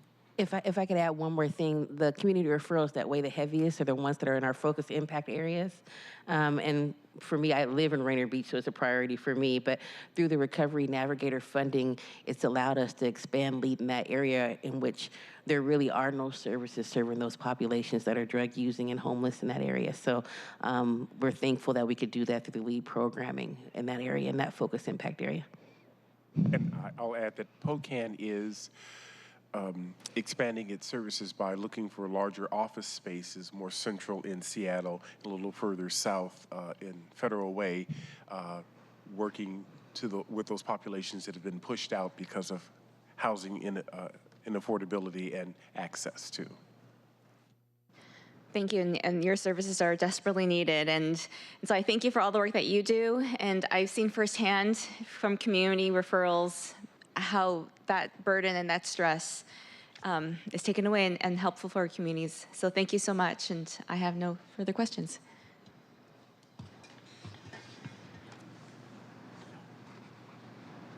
Sorry, any other questions? Yes, Councilmember Saka. Thank you, Madam Chair. And thank you all for the work you all do every day, and you and your respective teams. Really important and impactful stuff. So just want to shout out and acknowledge and appreciate that. Express my sincere gratitude. It's hard work, but it's important. Also, just as an aside, it's really great to see some District 1 constituents and neighbors and residents of District 1 here, and Denise Perez-Lally, and of course, Mr. Christopher Porter. Chris, in particular, you've been a great, I've had the pleasure of partnering together with you on any number of strategic initiatives and community activities and efforts in our various shared communities outside of this context. And you've been a terrific thought partner and leader in any number of spaces. And so really great to see you here. And it sounds like you're with POCAN in this capacity. Wearing a POCAN hat. I'll just say that POCAN is lucky to have you. So in any event, thank you all again for being here today and sharing out this important work. I'd be curious to follow on to Councilmember Wu's question. I would be curious to better understand the referral process, intake and engagement process, particularly with respect to our newer care department. Our care department, are they empowered to make referrals? Under which of these sort of buckets would that come in if they do? And how many referrals do they typically make? So far?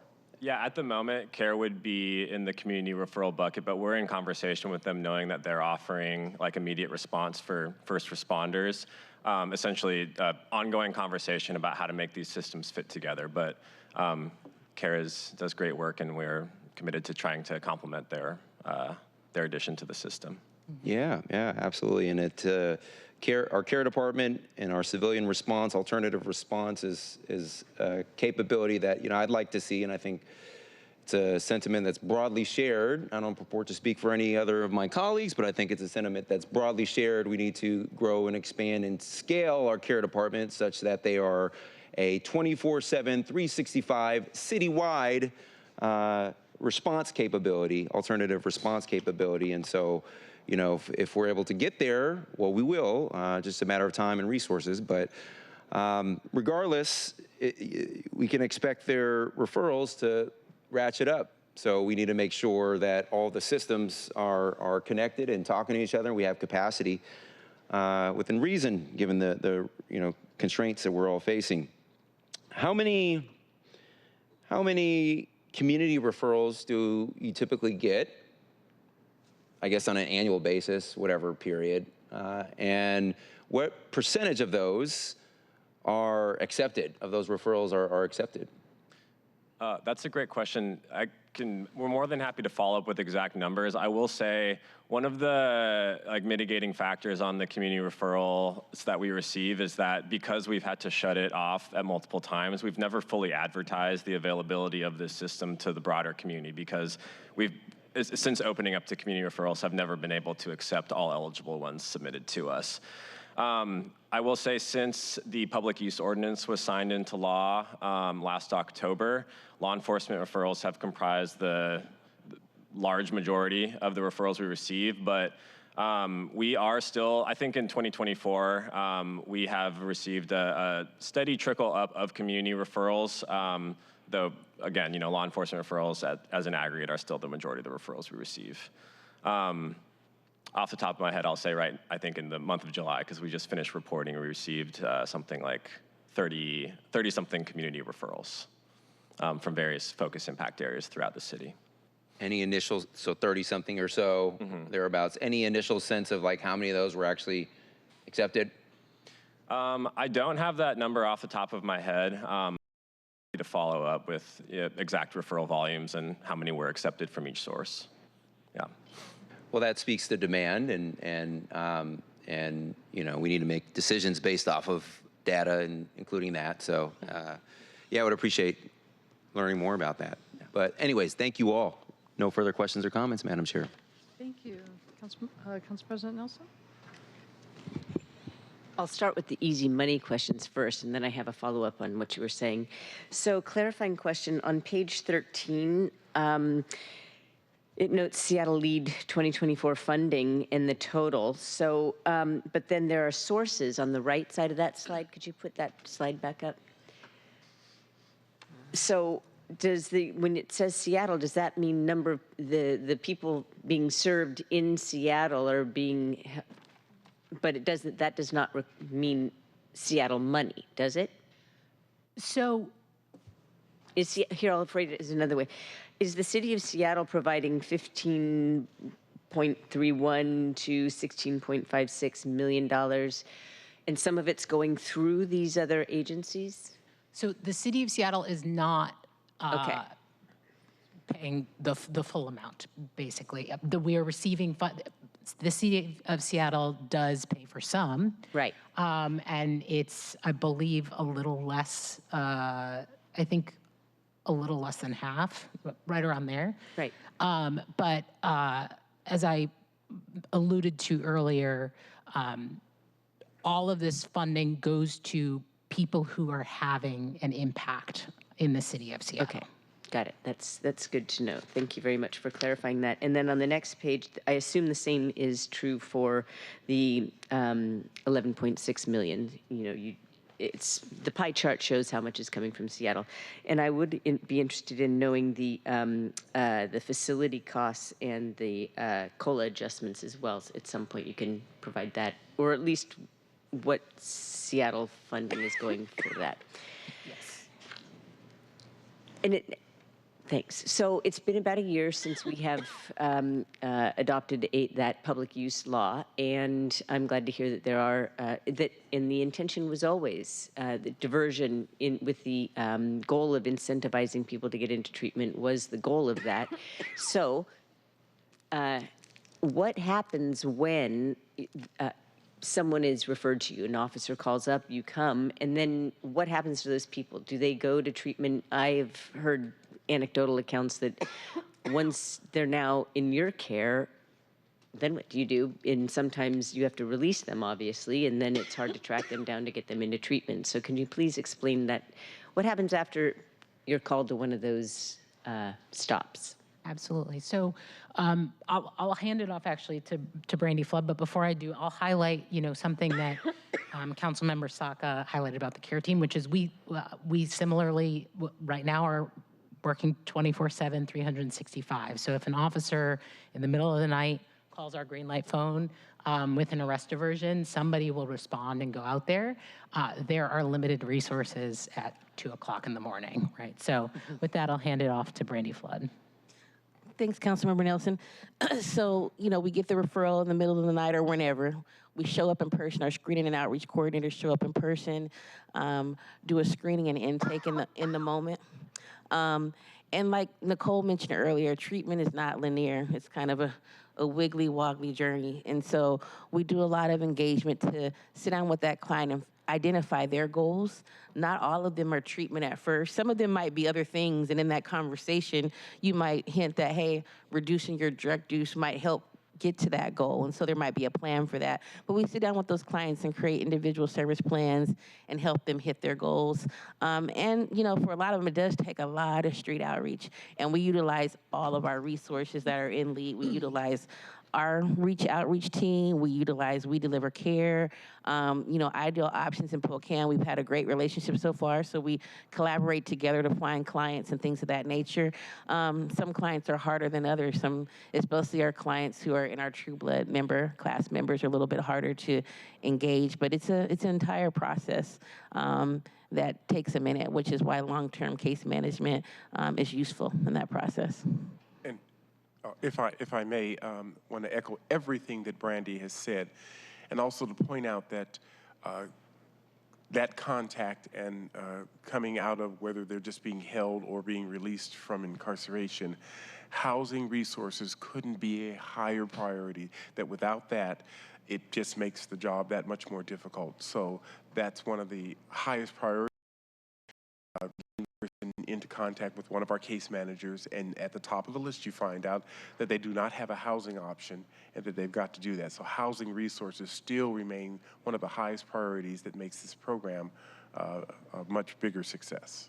I will say, Councilmember Nelson, with the fentanyl crisis, like our participants, they're tired. Even the ones who are still engaged in drug use, they're tired. They're tired of seeing their friends and family members overdose and die.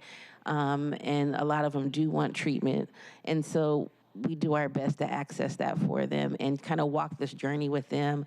I can't think of the number right now that the auditor put out there, but the highest number of overdoses right now have happened in our 3rd Avenue corridor, all through Belltown. That's where our office is. And so we see that impact all day long with those clients there. And so I would say, just in my anecdotal, just from experience, just from my 15 years of experience, I see more clients wanting to access treatment now than ever before because of this fentanyl crisis, which it actually makes it a little easier for us to engage on that side of things of treatment. Thank you for that response. I was very invested in the passage of that, and as we know that a previous version failed, treatment to me does seem the only path. Yes, housing, yes, everything else, but they're being stopped by officers because they are oftentimes now smoking fentanyl in public, and so therefore they're in a very dangerous situation. And if when you are called to intervene instead of them being taken to the precinct, I would hope that getting help for people so that they aren't back on the street immediately and then taking perhaps their last hit would be the top priority. So, and then where do you suggest that they go, et cetera. But maybe I need to, I'll ask for more information to see what the pathways are to get people help. And I just want to add that I agree with you about the treatment option, and to say that even if they get the treatment option, if we can't satisfy or address their housing needs, then what you have is treatment that may upend and not do as well without the housing resources that go from emergency housing to temporary, certainly to stable housing. So those two have to work in tandem. Totally, yes. People have to have somewhere to live. And if they are accessing treatment, it would be beneficial if they had some place to live that is recovery-based so that they have an environment to continue down that journey. Thank you very much for, sorry. Any more questions? Nope. I know you're next, but I just have one quick question. Just to follow up on that, where you're saying you're available 24/7. We both just came from a meeting earlier today where one of the issues that was identified was the fact that people are being discharged from jail or from the ER, the hospital, at 2 in the morning or 3 in the morning. I'd like to hear. It sounded like somebody would be available. So can we be making a better coordination between jail and hospital discharge so people aren't finding themselves on the street? Oh, at 2 or certainly, 3? Madam Chairperson.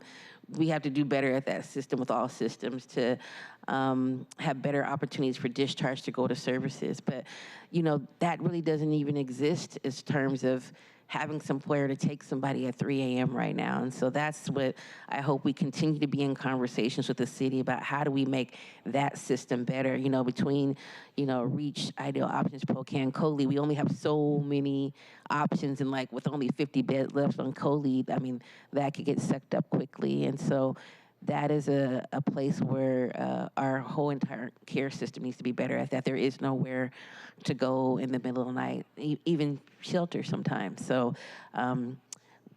which is why Brandy McNeil said there's only so much we could do in the middle of the night when we have those referrals, other than referral and intake, and assure you that we're going to work with you through that process. You have a little bit of somebody to go to in that moment. Yeah, so that sounds like that's a big gap in the system that we really need to work on. And actually a gap I think we've all sat up here and talked about for 10 years, working in conversation with city council and the county, and every place we could yell it at the mountaintop. So it's a frustration that we have that you guys have. We share the same frustrations in trying to fill that gap. And I wanted to say, as a seasoned ER nurse, when you discharge someone at 2 a.m. in the morning, there's what I will call this holding period from that time until services are really available. Even if you could get the case manager, let's say at 2:30 a.m., services aren't really available until the sun comes up and people answer their phones, etc. So no one's willing to do a sort of holding in that gap time. And that's, I think, the thing that really makes this a bit of a challenge, I'd say. Yeah, thank you. Thank I you would for like to just share one small, for Denise and I, we actually are that location. We do have that success. So for our folks in CoLead, when they are in crisis and the crisis team calls, we are that person that responds 24 hours a day. When our folks do get released at 2 o'clock in the morning, sometimes our staff are there with them inside. So we are that operating factor that does have that success. Unfortunately, as we shrink, that becomes more of a constraint, right? But we do have that program and it is available. It's just a matter of being able to grow to the size needed. Okay, and are the providers, like the ERs and the jail, are they aware that you exist and that they can make that sort of warm handoff? It's for our CoLead participants. So our participants that are in our program, we do case care and case management with them. So if somebody's in crisis and it's in the database, they will know to call us. If not, our clients will usually let them know that they do have case managers or they are connected. We have lots of crisis nurses that actually know our program. So if someone is admitted in the ER and they say that they're with CoLead, they actually have some of our work phone numbers and main lodging site numbers to call us and let us know what is going on and to connect. Great, thank you. Councilmember Morales? Thank you. Thanks for identifying that particular challenge for us. I wanted to talk a little bit about the scale of the challenge. Given the funding that you have, you indicated that you're running out of beds. We know there's a lot of folks on the street who could benefit from your services. You're already limited to receiving referrals from law enforcement rather than from community. So I'm interested to know a few things. What is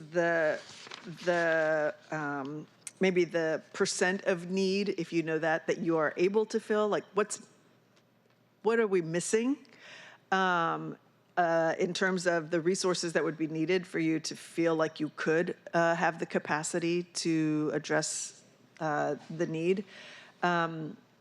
That's one question. I'm interested to know what opportunities you have for funding from the state or from the feds to try to bolster the funding that you have, or even philanthropy, private dollars. And then when you're talking about the housing resources that are needed, are you specifically thinking about permanent supportive housing, or is there a range of options? Because we know that, what we hear a lot is that folks don't want to go to congregate shelter.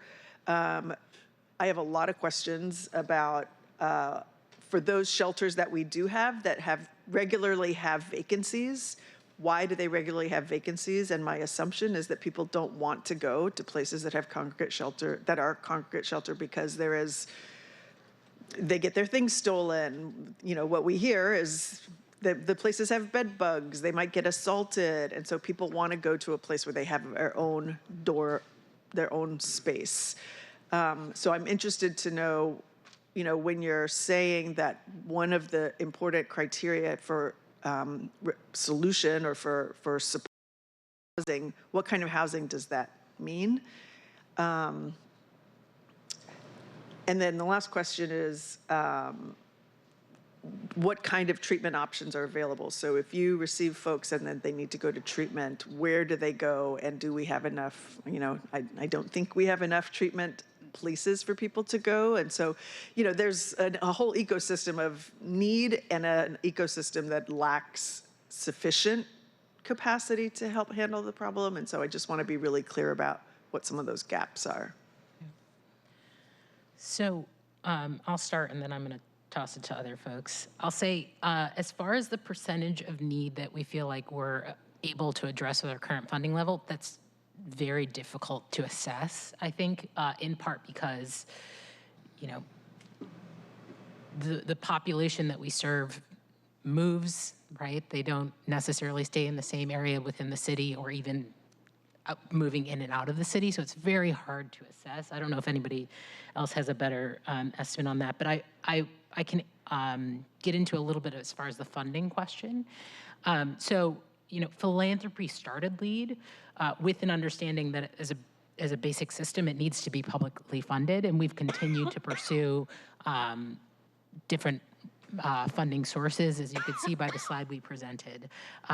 We have continued to receive funding from the state, whether that be for co-leads, a possible permanent site, state funding just generally, or also federal funding. We've met with multiple Washington congressional offices who are interested in helping, and we've received funding previously through federal funds as well. So they're all.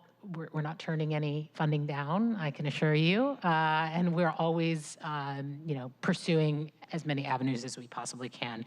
With regards to the housing options and the treatment options, Councilmember Morales, I'll turn to perhaps our service providers to answer that question. Yeah. So for clarity, can I get the housing question again? Specifically, are you asking what housing options will work for individuals and what resources we are using? Yeah, well, when Chris was talking, it sounded like if you're saying that, treatment is important and also people need stable housing. My assumption would be that if people are needing treatment, perhaps permanent supportive housing is the housing option that works best for them. But if I'm wrong about that, it's important to know. So currently we utilize multiple levels of housing, right? Of course, there's a scarcity, so we are trying to fit a square peg in a round hole sometimes. What we have found is that most of our participants do need a level of permanent supportive housing. There's different levels. There's light touch. You have just case manager on site, and you're checking in, and they're helping you learn your dailies, right? And then you can move up to the levels where DESC, you're having medication management and so forth. The key factor is that folks do need their own place. They need their own door. They need safety. We've worked with multiple entities to find that our folks feel successful when they have trust and safety where they are at. And even though we have utilized scattered site placement, I do feel that it is better when our folks are all within, especially in new and recovery, that we're working together with them to have that support, specifically if they are in new recovery, and understanding that there is some hurdles in recovery, and sometimes you do need a little bit of acceptance as you're moving through that journey, and that the folks there do support you. One of what we do see in recovery is that it can take a couple times, right? And so if you lose everything that first time, you lose faith in that system. And many of us who work in the encampments find that folks do not want to engage with you at first because they think that there's going to be very strong perimeters around what is black and white. So we do encourage that folks are able to find housing in places that understand part of what is going on. Councilman Morales, I'll add to that and talk about treatment as well. One of the biggest gaps that we often never talk about, we know that drug use and chronic drug use causes significant health issues. And one of the biggest gaps where permanent supportive housing staff and resources are not enough, and then it's hard to put somebody in individual housing, is that, our nursing homes, our adult family homes, those facilities, they won't even take people who smoke, much less people who have been drug users. A lot of our people actually need that level of support to be housed. And like when you walk down Third, the people who are still outside are probably the ones with the highest health issues where they can't live alone. They need some assistance. They have some major, major health issues because of that drug use. And so that is probably our hardest gap for lead, co-lead, all of us to even house are those people. There's nowhere for them to go. So I just want to put that. I was a respite case manager for many, many, many years, and I'd have to do my best to keep people alive on the street until they could be housed. And sometimes it just never happened because they had too many needs for the staffing at some of those places. In terms of treatment, we're trying to use everything. We're trying to use Valley Cities, Evergreen Treatment Services, Therapeutic Health Services, Ideal Options, inpatient if possible. Research, there's no really difference in inpatient and outpatient other than inpatient costs more, but the results are still the same. We just try to customize our treatment plans for the client where they're gonna have the most success. And, in the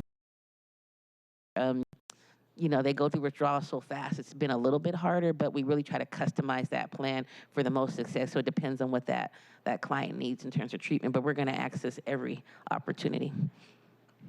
Nicole, would you want to address a little bit the role of aftercare in housing stability?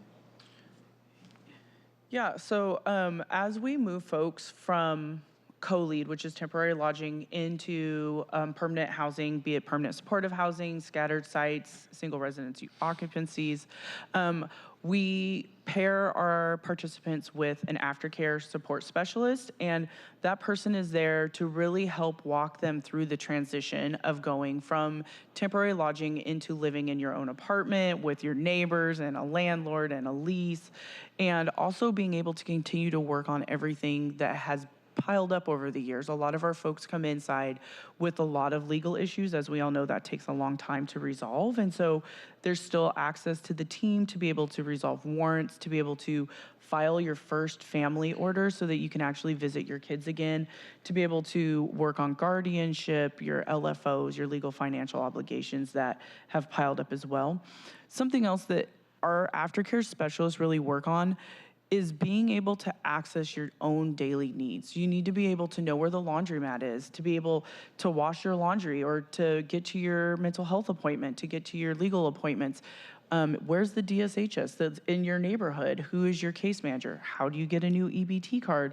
Where is a grocery store that you can make those EBT purchases last all month, right? Because a lot of our resources are in food deserts. And so we want to make sure that we're setting folks up for success and for them to be able to feel like they're doing it and being successful on their own as well. We work with folks for about 12 months. Now, some of our folks are like, I got employment, I've started my own business, I'm doing amazing, it's great chatting with you.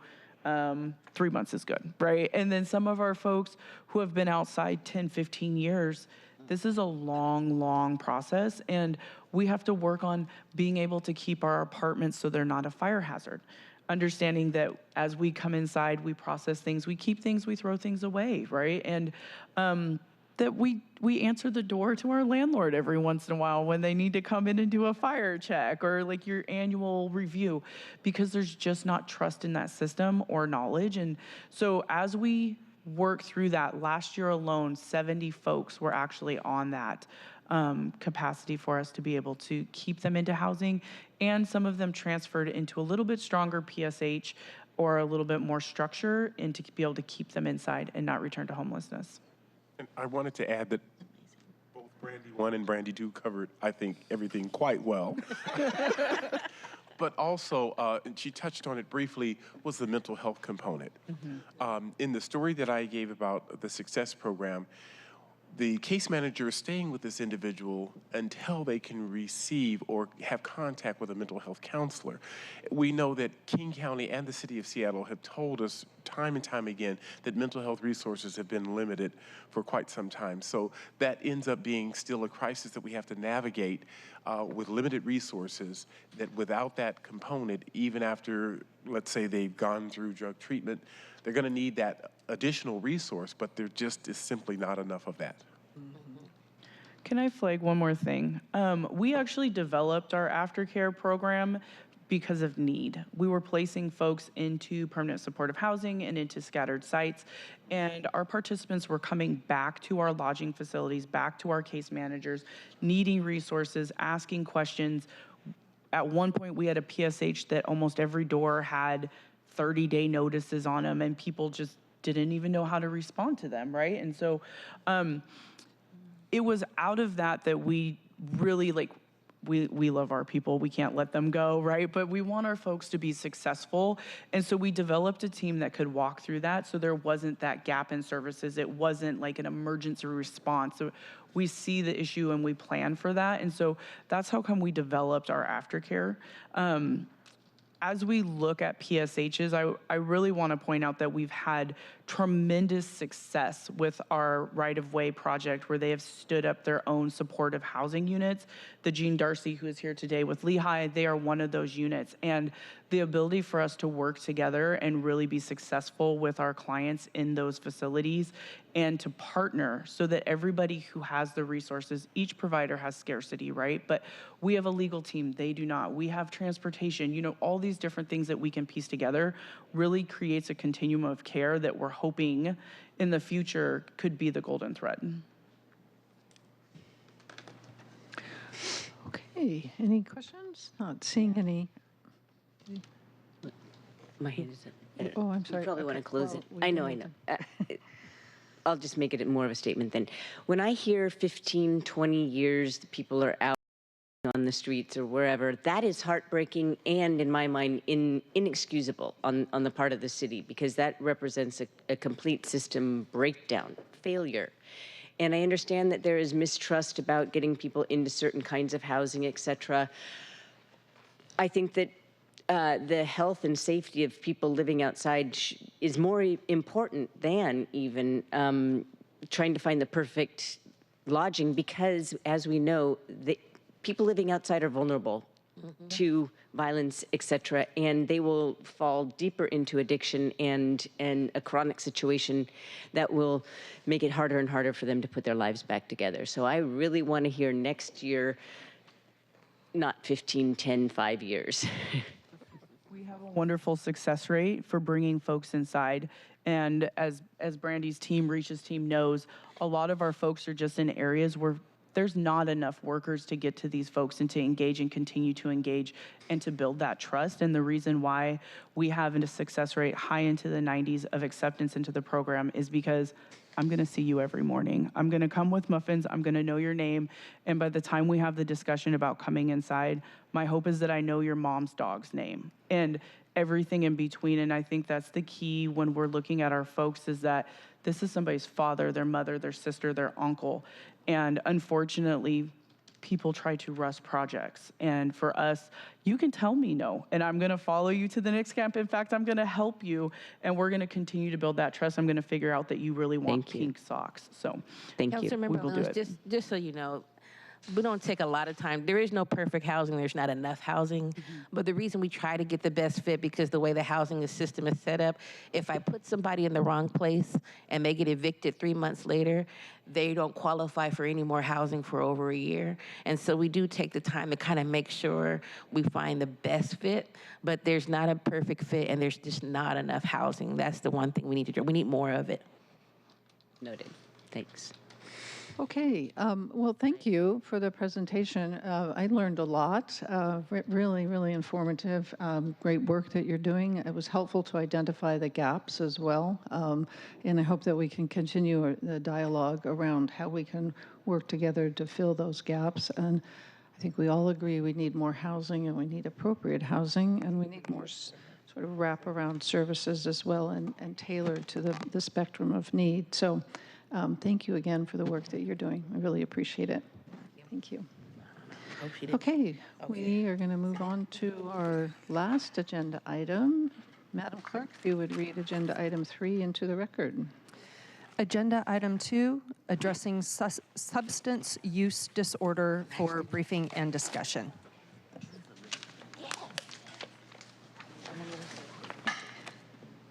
And just record to reflect that Councilmember Rivera has joined us.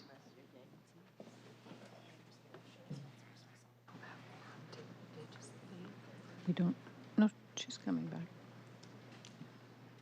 Oh, She's still here. She's still here. But I think you have to wait till she gets back. Yeah.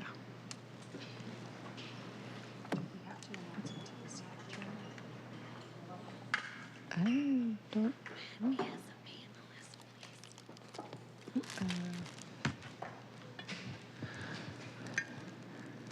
Okay, we've lost quorum. Council President, can you come back, please? Okay, we're going to take a brief recess to hopefully regain quorum. 5 minutes. We'll be back 11:28. Thank you.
looks like we have quorum. Thank you. All right, we have presentations from our Human Services Department, the Seattle King County Public Health and King County's Department of Community and Human Services on our regional response to the behavioral health challenges and substance use disorder.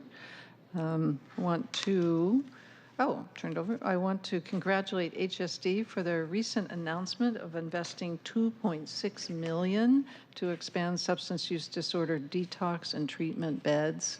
Congratulations, fantastic. That is a vital step to addressing this pervasive issue. Thank you for doing that, and congratulations, and looking forward to even greater investments as we go forward. So with that, I will turn it over to our presenters. If you'd please introduce yourselves. Thank you.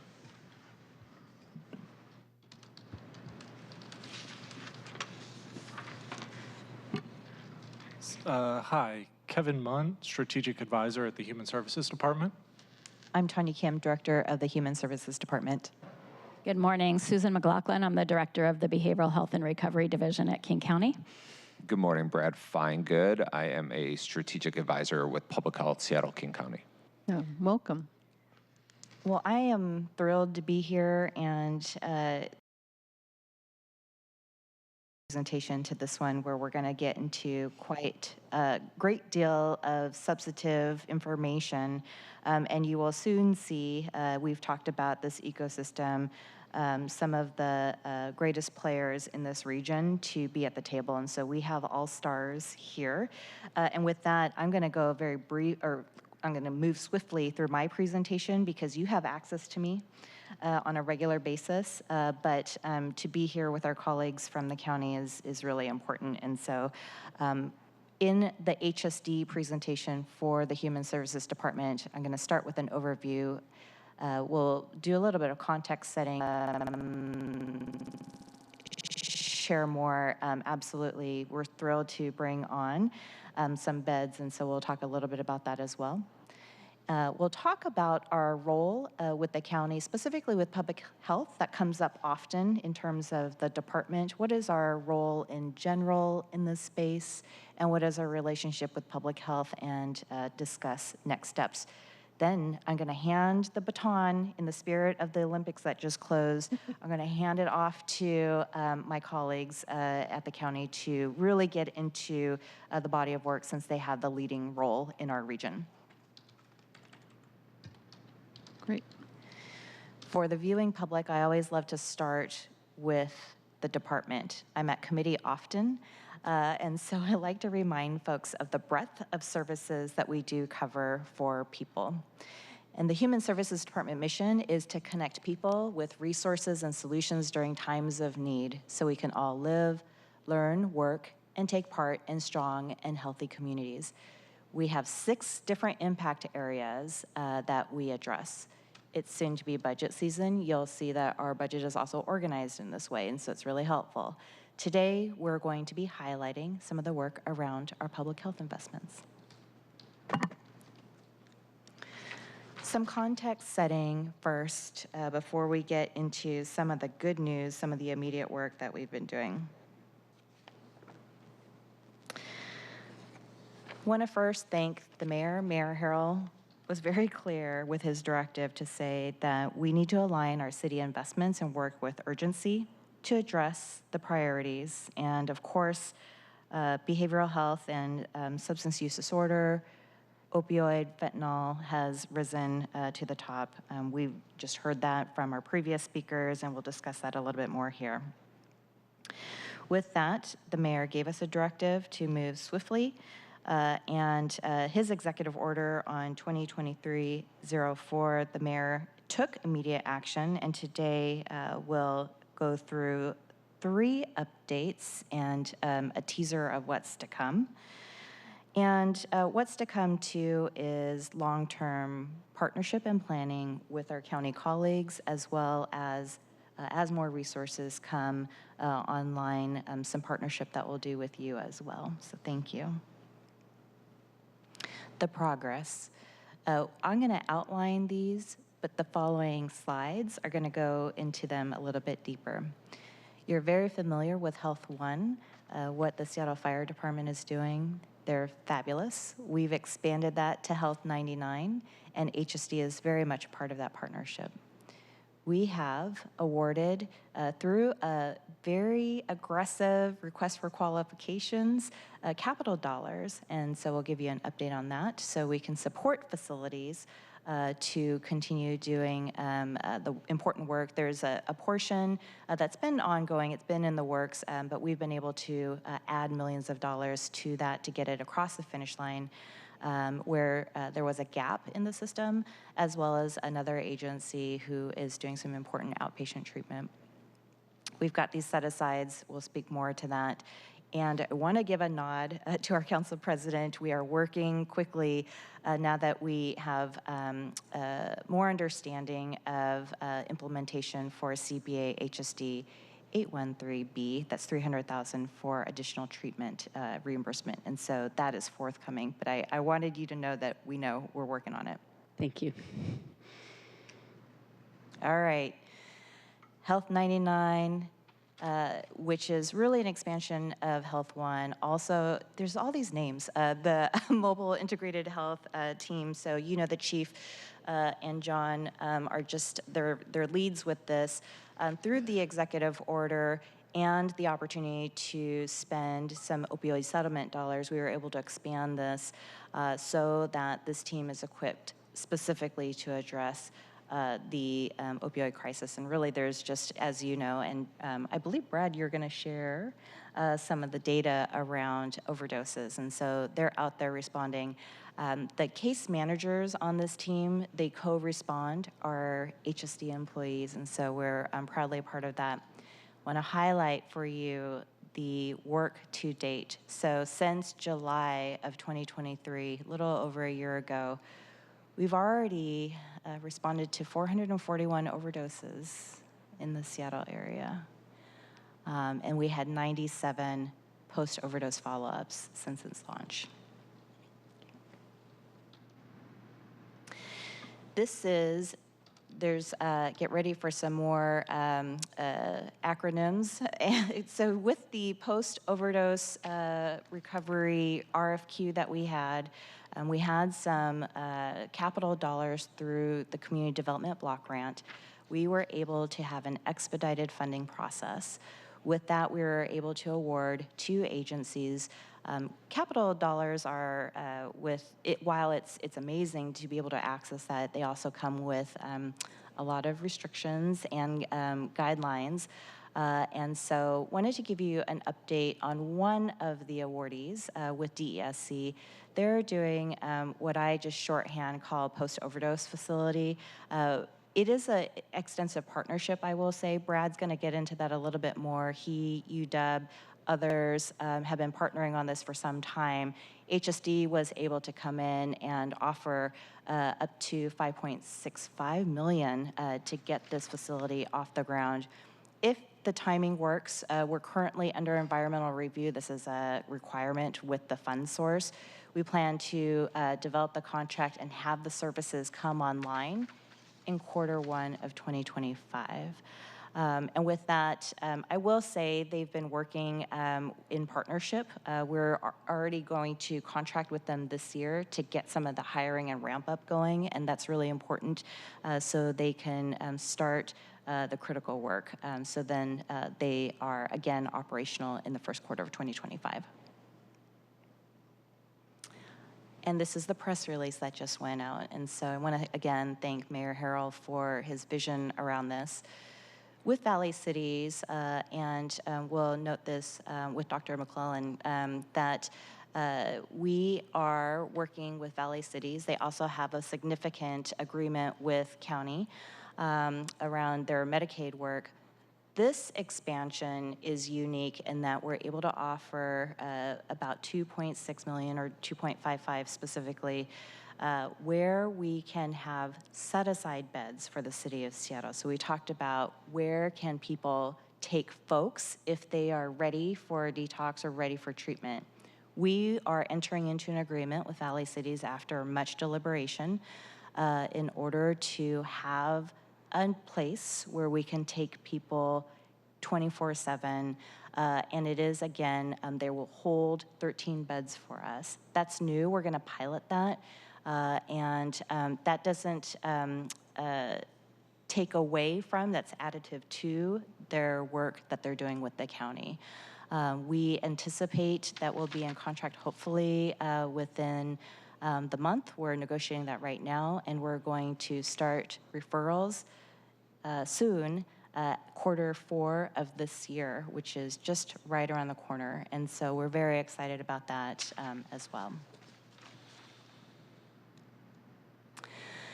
One of the things that we talk about, it's breathtaking. Those are just some examples of the work that we're doing, but the Human Services Department, while we've had those 6 impact areas, we do touch public health.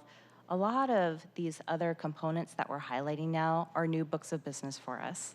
And it's because these issues have been evolving, they've increased, and so, and the demand is great. And what we know for the data is that it's disproportionately impacting the city of Seattle. We also have opioid settlement dollars. We have an opportunity, a new council partnership, and the leadership of the mayor. So we've been in this public health space role, and just generally speaking, we do as a city have over 24.5 million in this space. Now, I think about public health just as a general term, but the contract that we specifically have with the county, public health, Seattle King County as a department, is for this year about 20 million. And so those are distinct, right? So some of the other things that I talked about, Health One, that's ours. Those are investing in our own personnel. The contract that we have with Valley Cities, that's our contract with them. But we also have a contract with public health to enhance and expand upon some of the services that they're subject matter experts in and where we can align our priorities. In addition to that, with the public health contract, we do have an opportunity, and I understand that. So given the priorities and given the real crisis that we're dealing with, we know that lives are important, is that we do want to also address the system gaps. And so that's something that we'll be embarking on in the near future. Some of the elements of the 2024 contract are listed here. I'm actually not going to get into it so much because Brad, again, we have our SMEs here from the county, but it's everything from treatment to health care, and also some services that we offer through the mental health court. So it's a range of investments that we currently have in our public health contract, and we do monitor the contract. We have regular quarterly reports, and we do that reimbursement. Next slide, please. Excuse me, Chair. Can I have a question on that page? This says next steps, but it's first a look back to the next step. How did we get here, and then what's ahead? Excuse me, Director Kim. I'm sorry, I think we had a question from Council Quick President. question on that last page on the. How much of the 20 million is that we're paying in our contract to public health is going to these programs? The majority of the funding goes towards programs. There's a very small percentage that goes to administrative costs. I do have the breakdown of the different budget program areas, and I'm happy to provide that to you as a follow-up. Because I had been informed by I think it was the mayor's office, that only about 18% of the funds that the city pays into King County Public Health for supplementary services goes toward treatment and anything associated with mental health, et cetera, but the things on this list, and that, according to a community needs study, was the highest need for municipalities to be addressing. So I am wondering, where does the rest of the money go? Yeah, happy to provide detailed information. I will tell you off the top of my head, I do know that a significant dollar amount does go to clinics, community clinics, and there's a whole reason behind that, where if people can have their basic needs met, that they could also deal with some of the other substance use disorder needs. But happy to have that breakdown for your office and for committee after this meeting. Thank you. If you could provide that to everyone, that'd be helpful. You do have a question? Okay. Is that okay? Yeah. I know. Thank you. Thank you, Chair Moore, for letting me ask questions. I don't sit on this committee, but everyone's tired of hearing me say all these issues are super important to me, so I attend, and I super appreciate the ability to ask questions. I know that Public Health Seattle-King County also oversees the school-based health clinics, but that investment is with FEP levy dollars, not with these dollars, correct? I just want to make sure that when you say community clinics, they're separate from the ones in They're the schools. community-based. That's right. I'm only reporting today on the Human Services Department investments, but thank you. Yes, DEAL does have investments as well. So the city has investments via DEAL for the school health-based clinics, and then HSD has all the other public health Seattle-King County investments. Correct. Thank you. Thank you. Thank you. Excellent. So we've done extensive research, and this goes a little bit to what Council President was just asking. So of all of the program areas that are in our contract with public health, how much are we investing in each of the programs?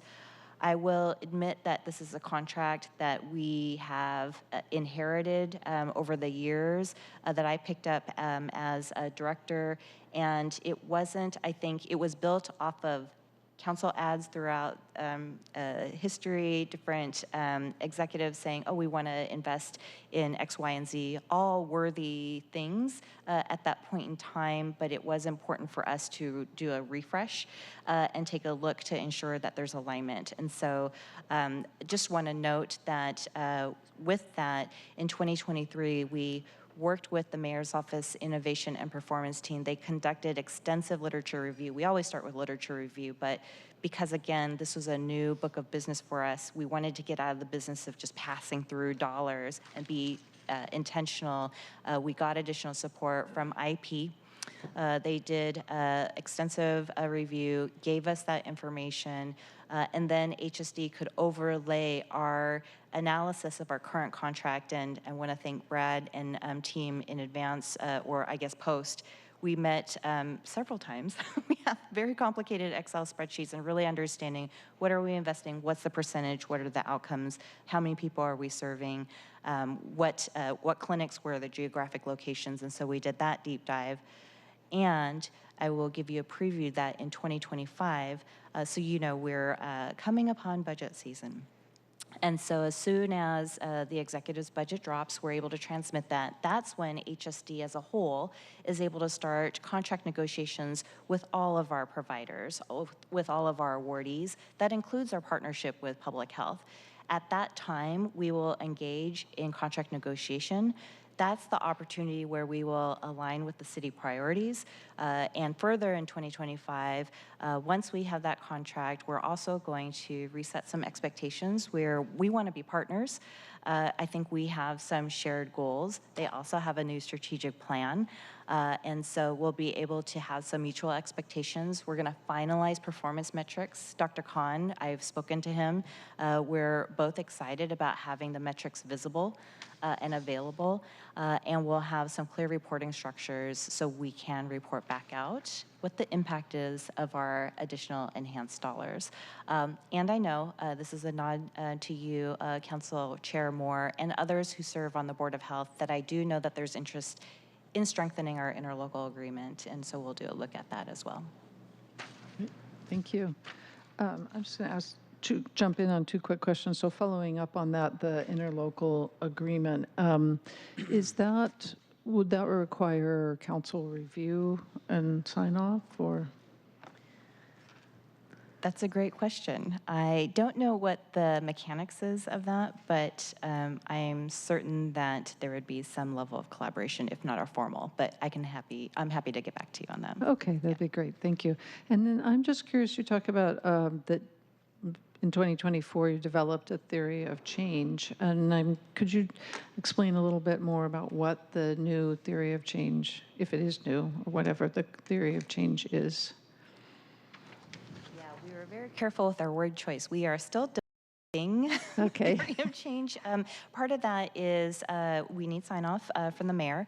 Once we have that signed off, that's really going to lead us into our contract negotiations as we engage in that with public health. And so it will outline what our priorities and what we would like to invest in. So it's not the scaffolding contract that we currently have, but that we're very clear about the budget and alignment to the city's priorities, which will be outlined once we have approval of that theory of change. And that's our public health investments as a whole. And so it's a good question, Council President, asking about what percentage of this contract is going towards substance use.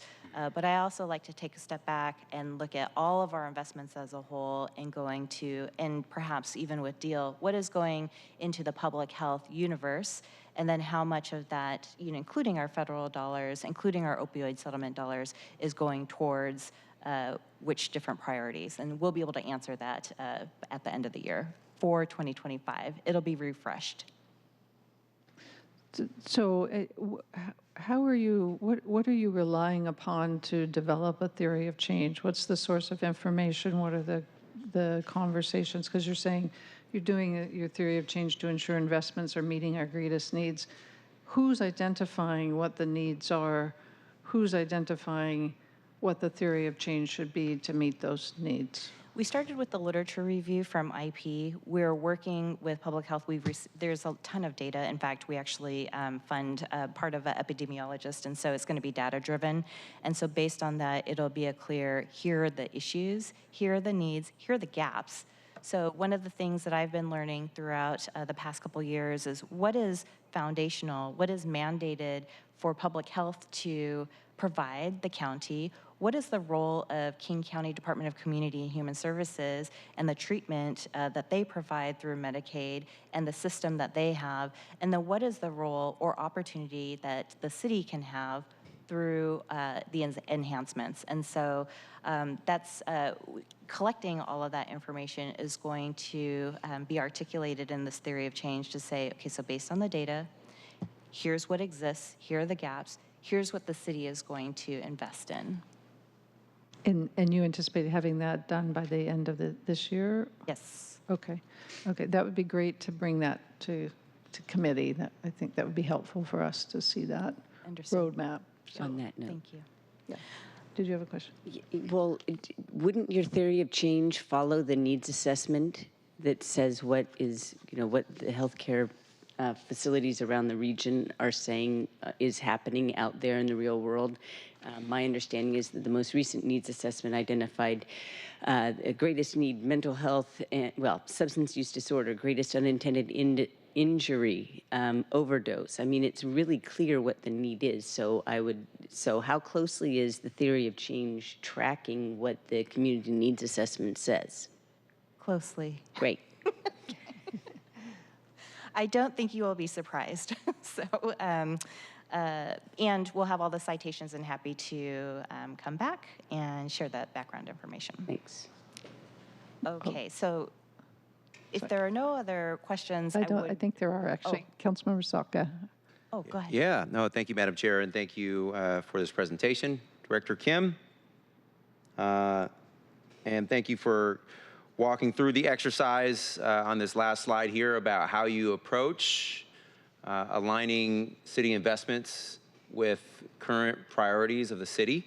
That is exactly the type of boring, routine, but highly impactful work that we need to be doing more of as a city, because what we know happens is, I mean, you alluded to this a moment ago, is that,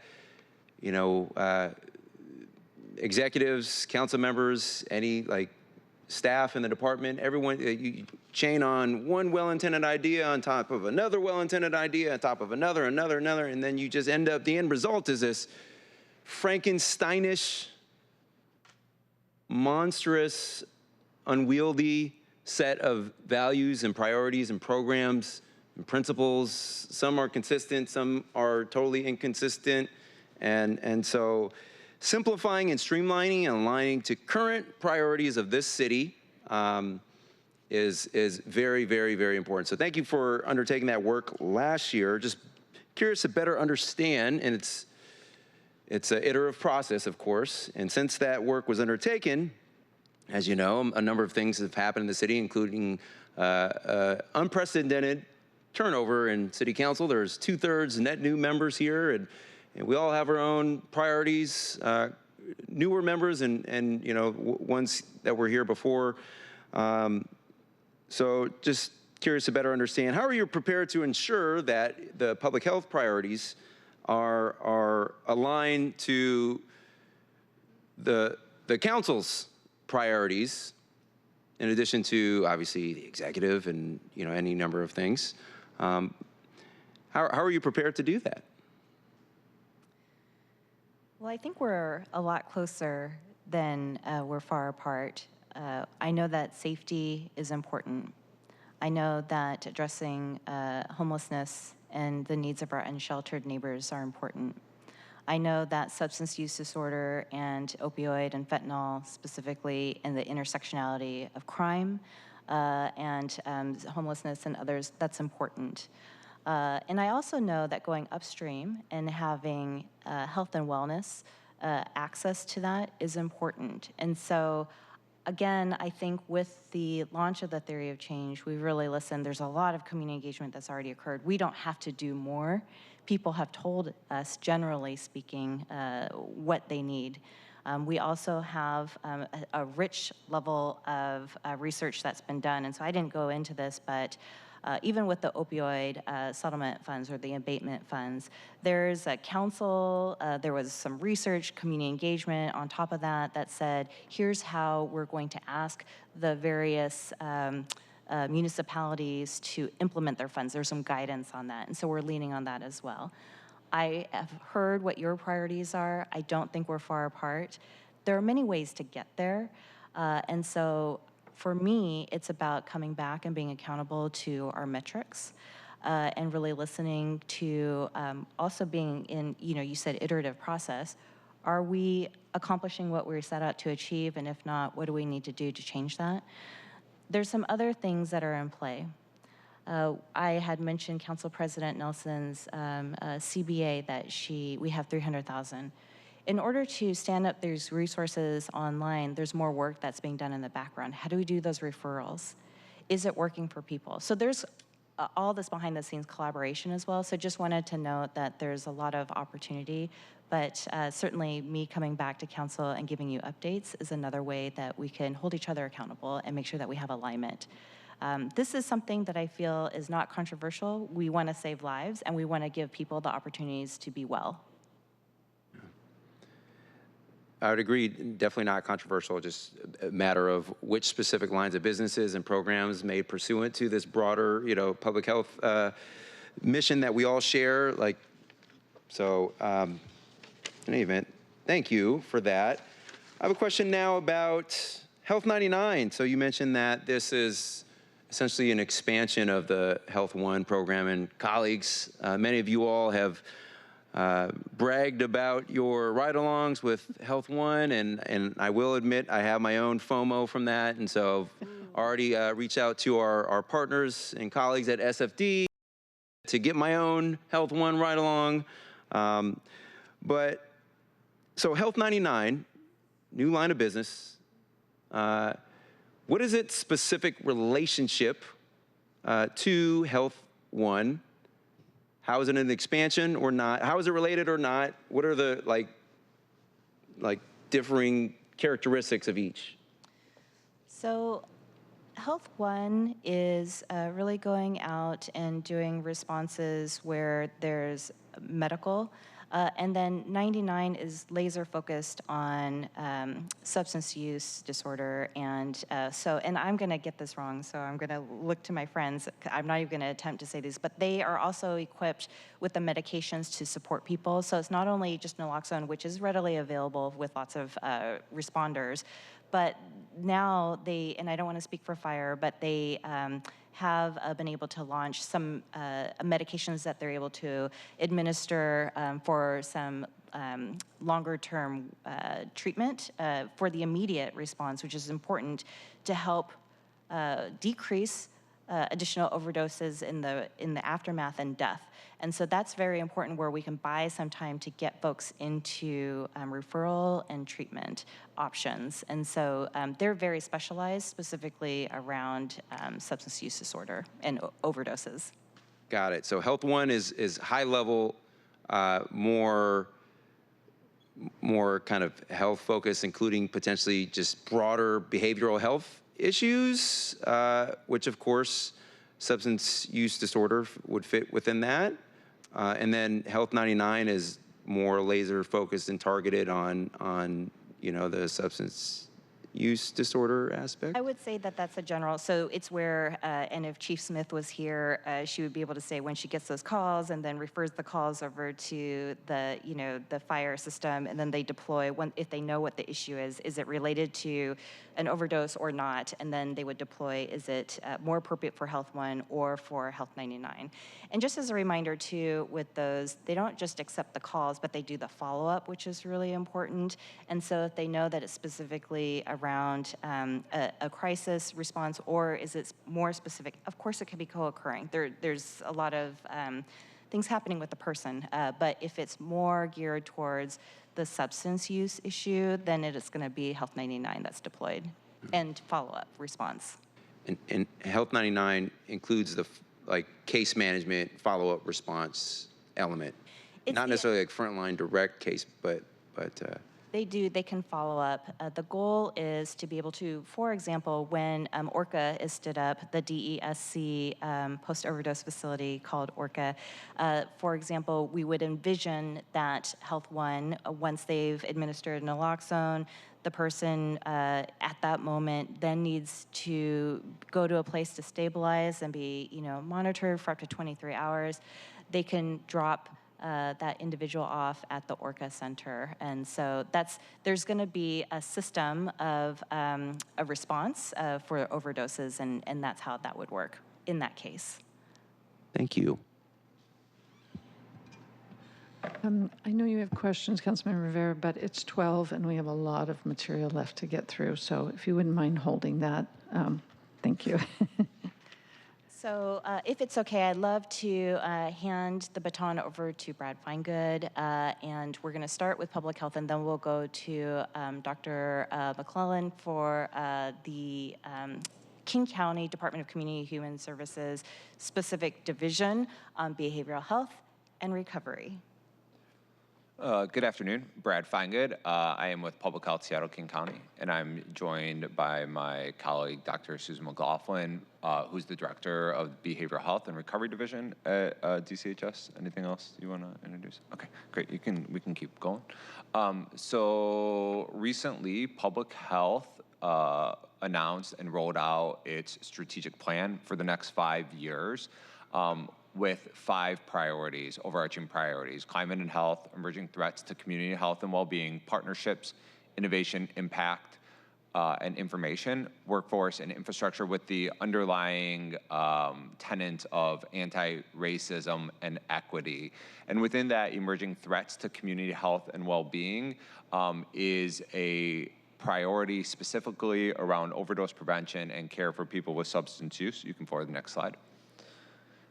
And so that goal is around making evidence-based, culturally appropriate decisions and making services available for people on demand, reducing stigma, and providing access to services. So there's basically 4 overarching objectives. The first objective is around ongoing evaluation of our programs to ensure that the programs are working, to ensure that people are getting access to services, and that we're doing the right work.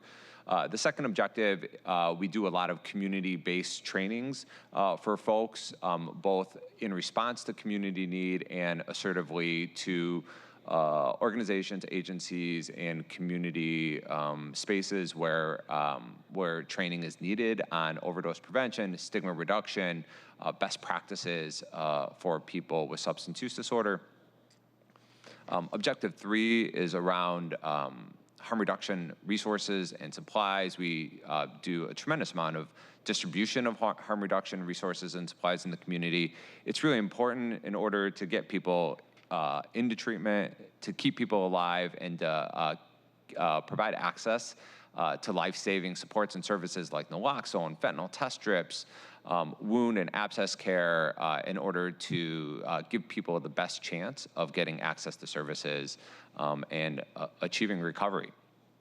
Objective 4, the tried and true gold standard for treatment for people with opiate use disorder is access to medications. And so we're doing a lot of work in conjunction with Susan and the Department of Community and Human Services that we'll talk about in a second around improving access to medications for opiate use disorder, both buprenorphine and methadone. And that's in public health in coordination with all the other treatment access, both outpatient and inpatient, that is happening in DCHS. We can keep going. I think it's really important to always take a look at the data, and especially right now, it's something that we can really feel good about, which is something that when I was at Seattle Council last year, the trends weren't looking in the right direction. This is starting in basically Q3 of 2023, we plateaued at an extremely high amount of overdoses. And since Q3 of 2023, our overdose rate in King County and in the city of Seattle is decreasing. So the numbers that you see here are year-to-date numbers as of August 6th, so beginning of the year in 2023 to August 6th of 2023. The amount of overdoses decreased in 2024 countywide 15%. So, I mean, that's still higher than 2022 and much higher than I mean, one overdose is unacceptable. And so, but it is nice, it is a little bit, it gives us a little bit of hope that overdoses are starting to trend down on a month-by-month and quarter-to-quarter basis. And that, you can keep going, that is also true in the city of Seattle, where overdoses have decreased by 18%, so a little bit higher decrease rate than countywide since year-to-date of last year. We can keep going. Thanks, Brad. Thank you again for having me here today. So we're going to talk specifically about some of the programs and responses that we're doing across King County and within the city of Seattle to help support people with mental health and substance use needs.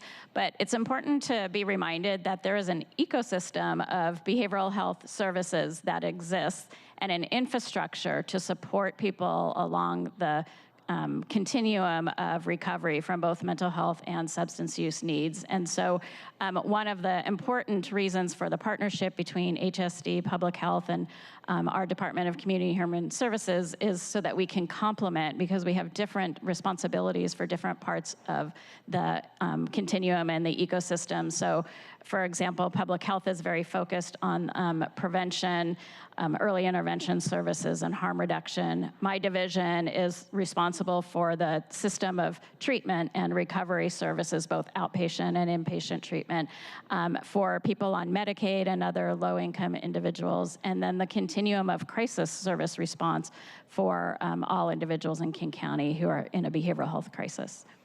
Next slide. So earlier this year, Executive Constantine rolled out 13 action responses to get in front of and try to address the opioid crisis. Brad and I are going to go through each of these priority areas, 5 priority areas, and what's been happening within it since this announcement earlier this year.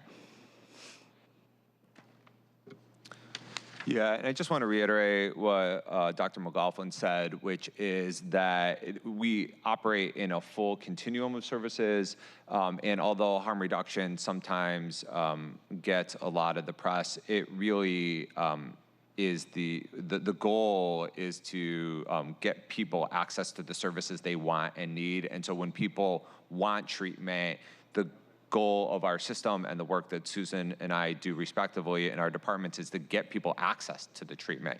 Because if people want access to services and they can't get access to services, then we're not doing right by those people, and that's our best bet. So our first priority is that around providing access to treatment and community-based recovery support. So in order to do that, one of the things we're trying to close gaps where people may want services and are having trouble accessing services. So buprenorphine, which is one of the 2 medications for opiate use disorder that is proven tried and true.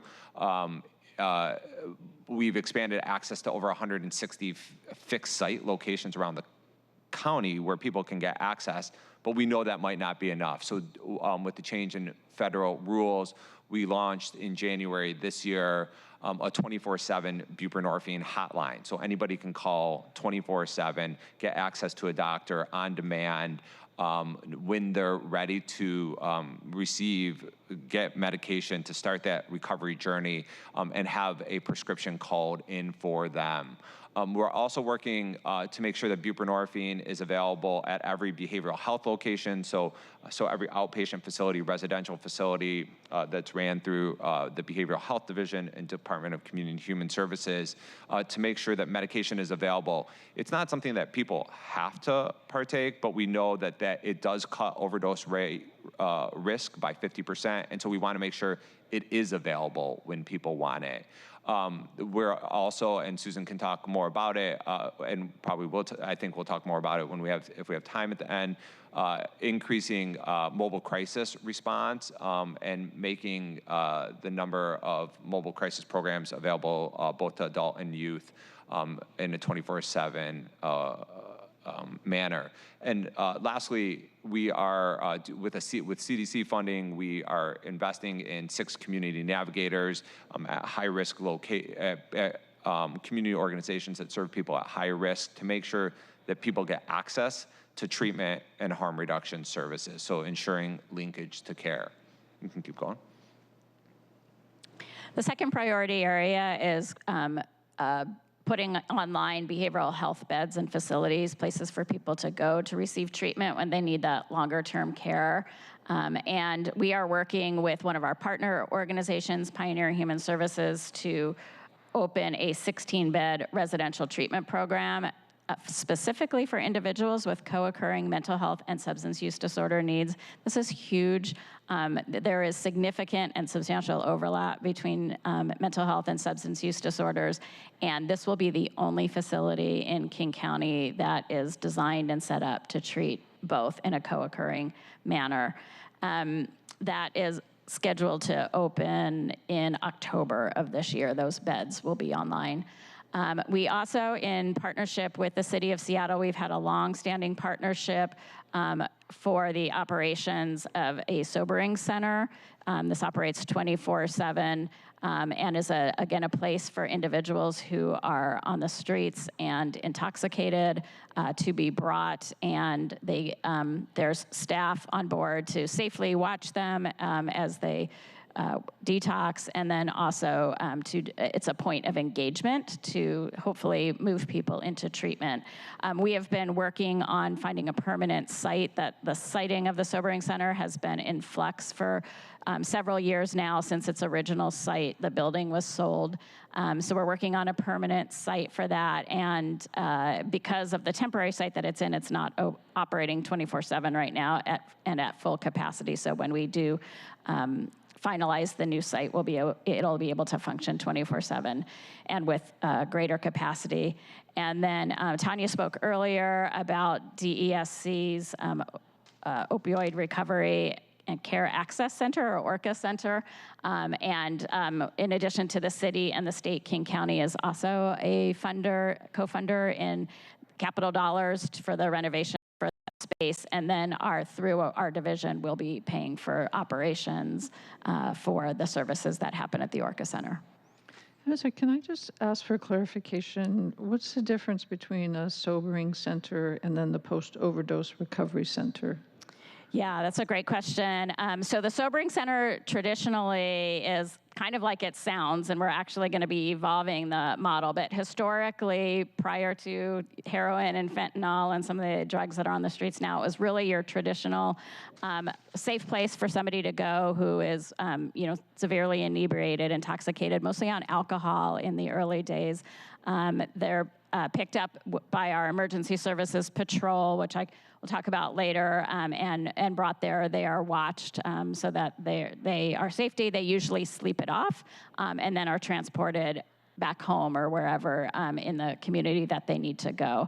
The model, as we are getting ready to find a permanent site for it, will also be evolving the model for the current landscape, and so there will be some parallels in terms of what is offered at the Sobering Center as the Orca Center as well, because the nature of drugs that are being used on the street are changing. So, Okay, so there'll sort of be an overlap of services between those two or centers, or?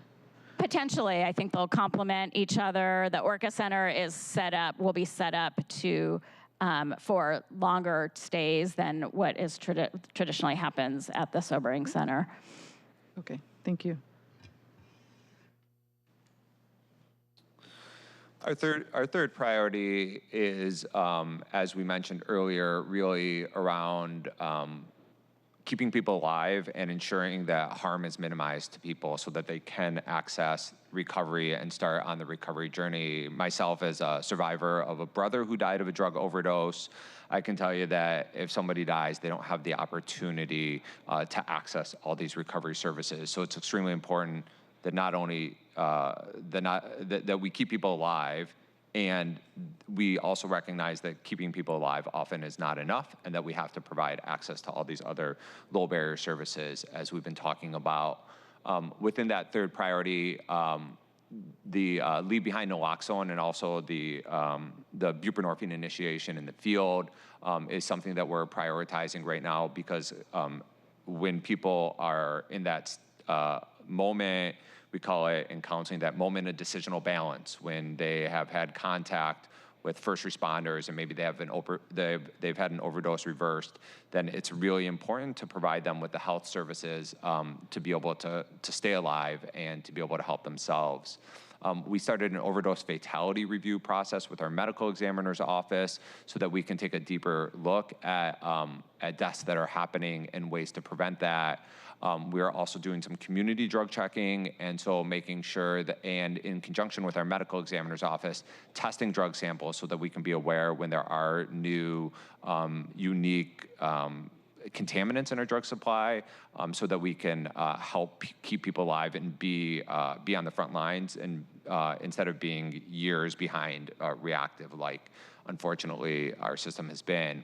And then we are continuing to distribute naloxone kits and fentanyl test strips, so people can know if fentanyl's in their drug supply. And we know that people who are using opiates are the closest to reversing an overdose, and so making sure that naloxone gets in the hands of people who use it. Just an example real quick of the efficacy of the test strips. We know that the drug supply is changing rapidly and continues to change. When we first saw fentanyl come into our community, it came in the form of blue counterfeit pills. We're now seeing fentanyl come in the form of white powder and rock. It's not cocaine, but it looks like cocaine. So people who may be intending to use cocaine, who have no tolerance to opiates, may be taking it unbeknownst to them, and they're at greater risk. And so letting people know that, we just had a communications campaign that came out to let people know more about what's in their drug supply, and it's really important for people to be able to test their drugs. Keep going. So priority number 4 is about the behavioral health workforce. This is probably the greatest challenge that faces our behavioral health system today, which is the lack of skilled and trained behavioral health workforce to meet the capacity demand that we have. In some cases, we sometimes have programs that are funded, and we can't get them started up because we can't find the workforce to operate the programs. So this strategy is making investments to both retain and stabilize the current workforce, while at the same time drawing more people into the field. And one of the more significant investments that are being made is in a behavioral health apprenticeship program. This is in partnership with the SEIU 1199 Training Fund, and offers 3 tracks tracks, a behavioral health technician, a substance use disorder professional, and a peer counselor. So individuals can choose one of those tracks and go through training. It's like a true apprenticeship program where it's on-the-job training with some paid course time as well to get the certifications that are needed to fully operate in those positions at the end of the apprenticeship program. And lastly, in our priorities, priority 5 is really working with entities like the city and Director Kim around the use of our opioid settlement funds, which Director Kim talked about earlier. The city and the county have separate funds for opioid settlement, and we are working closely to ensure that the funds go towards disproportionately impacted communities, but don't overlap each other, but really complement in each other's use. I wanted to throw some information out for you all because, as Councilmember Saka said earlier, the data is really important in understanding what your investments go for. So these are just 3 pieces of the public health contract that you invest in with public health in the community, and I wanted to inform everybody about what some of the outcomes from that funding is. So the first is around the needle exchange treatment engagement. From the investments that you all have made, 41 clients were enrolled in methadone treatment, which equated to 925 months of treatment, and also folks getting enrolled in Medicaid so that their Medicaid can then pick up the tab because Medicaid fully funds methadone. We started a low barrier buprenorphine program, which is one of the hallmarks across the country for low barrier access to buprenorphine. It's funded through a number of different funding sources, but the funding of the city makes it possible to have this program. And you can see the vast majority, the vast number of clients that we serve that are high risk in order to stabilize with buprenorphine. And it just goes to show that if you provide the services in a way that people are willing to receive it, that they'll come in for the services. And then community-based harm reduction supports, which is a newer funding. You can see the amount of help that has been able to be made, including over 100 referrals or warm handoffs to medication for opiate use disorder. I believe we have a question from Council President. Yes, I'll repeat the question that I asked last year at that meeting that you referenced. Well, first of all, is the distribution of harm reduction supplies, is that title encompassed under the needle exchange treatment engagement, and does that include the distribution of pipes to ingest fentanyl and other inhalable drugs? Or does public health distribute those supplies, and is our money going toward that? I do not know if what the city funds, if those funds go towards the distribution of smoking supplies or not. I can get back to you on that, but I don't know the answer to that offhand.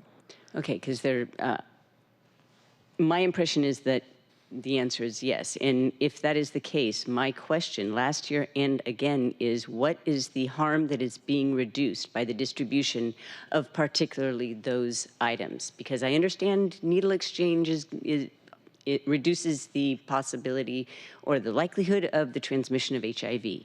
But what is the harm that's being reduced by helping people, making it more convenient to smoke fentanyl, crystal, et cetera, meth, et cetera? And how does one measure the performance of that investment? You said previous that the idea is to engage people and get them to want to go to treatment. That doesn't seem like a good enough reason, especially when I see a number like 41 people are enrolled in a treatment program. I'm hoping the numbers that we are giving of people that we're giving those supplies to is much higher than that. So I asked last year for those numbers and I did not receive them. Yeah, sure. We'll get back to you on that. Absolutely. My apologies about not circling back on that exact question last year. What I can say is that when fentanyl first came into our community, which was around the time of COVID, we saw a drastic decline in people coming in for syringe services because, as you mentioned, people are smoking fentanyl primarily. And so we had to pivot really quickly and try to figure out how to engage people, because if people don't come in for services, they don't get access to naloxone. They don't get access to wound and abscess care. They don't get access to HIV and Hep C treatment. And so by providing access to services that people will come in for, we've seen a huge increase in encounters, access to naloxone, all of those type of things. So from a logic perspective, that's how we've approached it. And we've seen that in people coming back in for services. I'll absolutely get back with you on the data that you're looking for. All right, well, I'll just say that I believe that it is irresponsible and almost immoral to be relying on an engagement such as that when there are so many other ways of engaging people. You know, the muffin that the woman mentioned earlier today, the socks, etc. There are ways of engaging people on the street besides providing the tool that could aid their death. Thank you. Can I just? Yes, Councilmember Rivera. Just very quickly, because taking off on what Council President's saying, what does public health do in these needle exchange sites? Because I know we have one in the D4, and the concern is folks are empathetic, and it's not so much they don't want it there, it's that there are needles left behind, and then folks are there. It's creating another unintended public health consequence. So what do you do to mitigate for that? Because then surrounding neighbors and small businesses need help. And so does public health have personnel there that are outreach and trying to get people into services? It doesn't sound from my conversations, particularly with the surrounding small businesses, that that's happening. And so then it creates this other public health issue. How do we manage for that, or what are you doing to manage for that? Yeah, great question. I think what would be best is if we have folks who operate the needle exchange come in to talk about the full array of services, possibly at a future presentation. All of our needle exchange offices they receive needles, and they actually receive needles on behalf of the larger community. So often groups like LEAD or co-lead will bring needles in. All the people who come in for services will bring needles in. Other community-based organizations. We have a needle drop box right out in front, and we also manage the area and the blocks around it. So, but again, But it's not happening. So I guess what I'm saying is we need to do better in that space, because these things, it's just creating, like I said, the secondary public health issue. Sure, and we also work with the city I know the city tracks the needle utilization. All that I can say is that needle use is continuing to decline. Intravenous drug use is continuing to decline. And so we've seen a decrease in the amount of needles that are sort of in the sphere. And so, but we're continuing to work on it. We did, we worked with the city, and we did a an assessment of needle pickup and take back and stuff like that a couple of years ago. It's something that we can revisit. But yeah, we continue to monitor the situation and try to help manage the situation wherever we can. We work with the MID on it also. And can we follow up with your office to get the specific location, and then we can work together to see what we could do to mitigate some of the, at least, immediate concerns, and work on some longer-term strategies. Thank you. Thank you. That's great. Councilmember Sokol, you had anything? No, okay. Go ahead. Okay, so similarly, I was just going to share some of the ways the city is partnering with the Behavioral Health and Recovery Division on some of our interventions. I mentioned the Sobering Center and Sobering Center services earlier. We also have the Emergency Services Patrol, and I should say the Sobering Center itself is has been and continues to be in the downtown Seattle area. and primarily services for individuals in downtown Seattle. The Emergency Services Patrol as well. This is a team of folks that are in vans, both patrolling and outreaching to people who look like they might need assistance out on the streets, but also partner with Seattle Police and Seattle Fire. They will respond to calls from the police department or the fire, and if the first responders are engaging somebody in need, the Emergency Services Patrol will come pick them up, meet them, engage the person, and if necessary, deliver them to the sobering center or another safe place, depending on the situation. So I didn't have some data when we had to have these slides done, but just share with you a little bit about the scale of the impact there. So just in the first half of 2024, from January through July, the Emergency Services Patrol responded to almost 15,000 requests for assistance. They transported over 4,000 people. This might be a transport to the sobering center, to a shelter, or another safe place. And they initiated just about 11,500 contacts, just being out there and patrolling with individuals and engaging them. The Emergency Services Patrol also administers life-saving overdose reversal medications and have had to do that.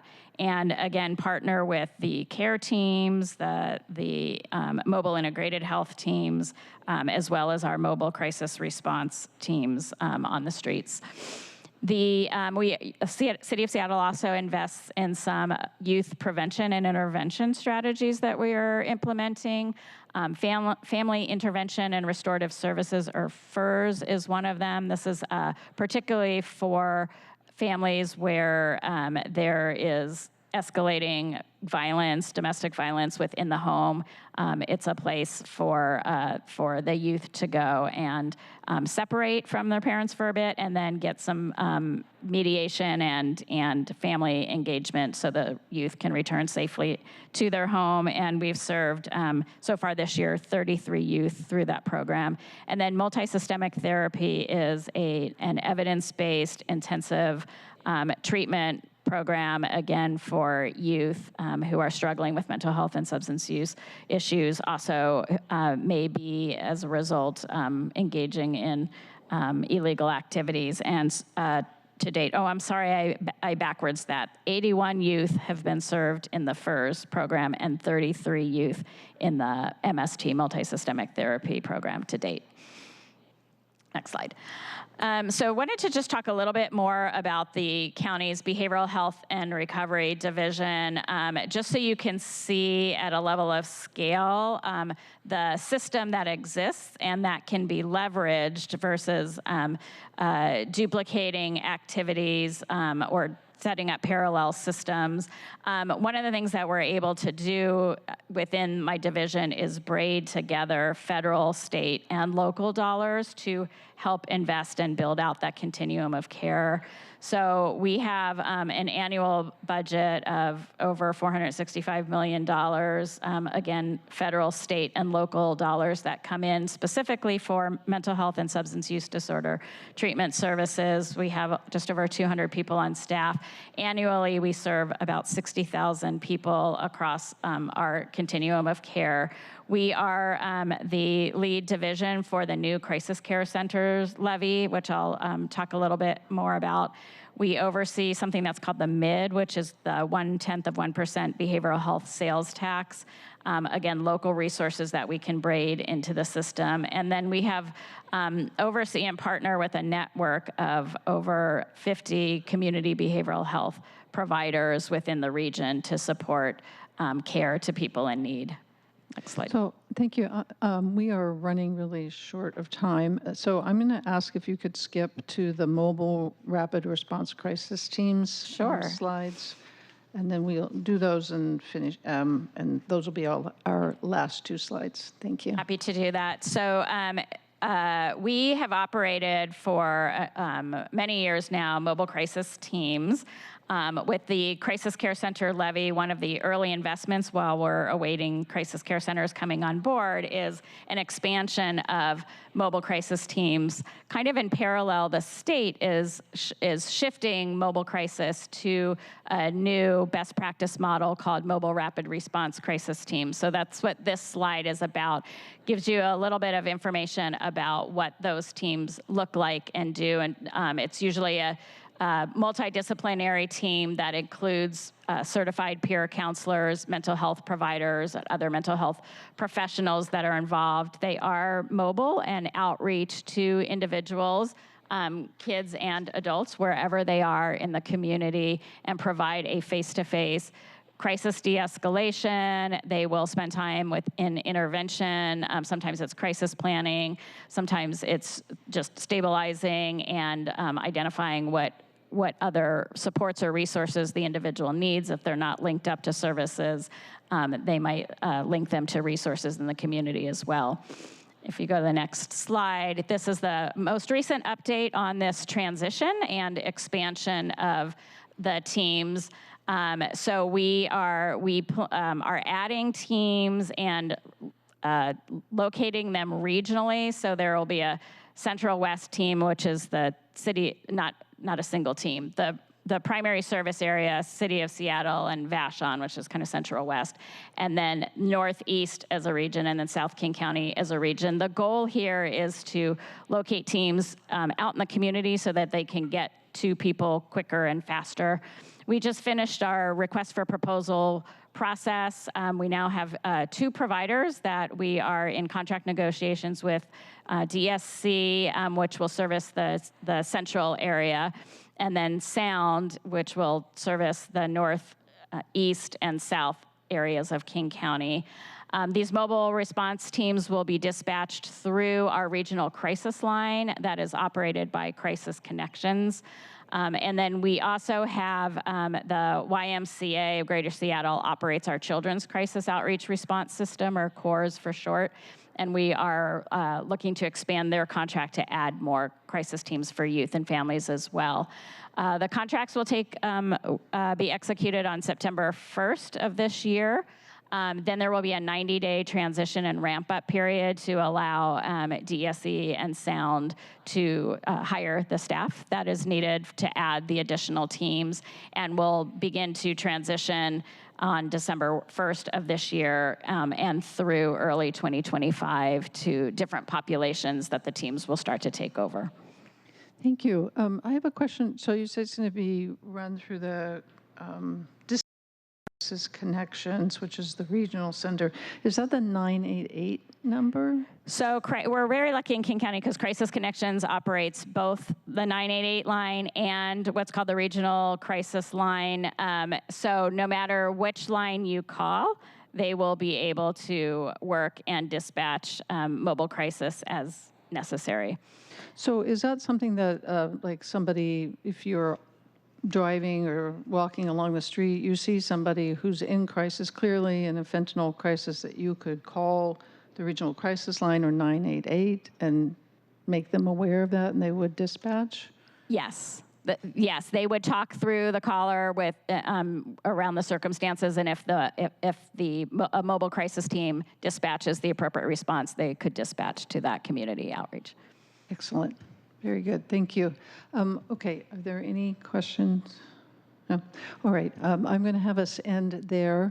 Thank you so much for the presentation. I've just really learned a tremendous amount of information, and I would really hope that we could get you back again next year, and not so late in the year, because this work and this information is absolutely critical to all of the issues that we're dealing with in our city. And being aware of the work that's happening is really important for us to be strategic in our investments, and that we're not duplicating. But anyway, thank you for your patience for being here today, and the presentation, very, very helpful. And thank you again to HSD, Director Kim, again for your information, presentation, and being always available to answer our questions. Really appreciate that. So. Thank you again. Thank you. All right.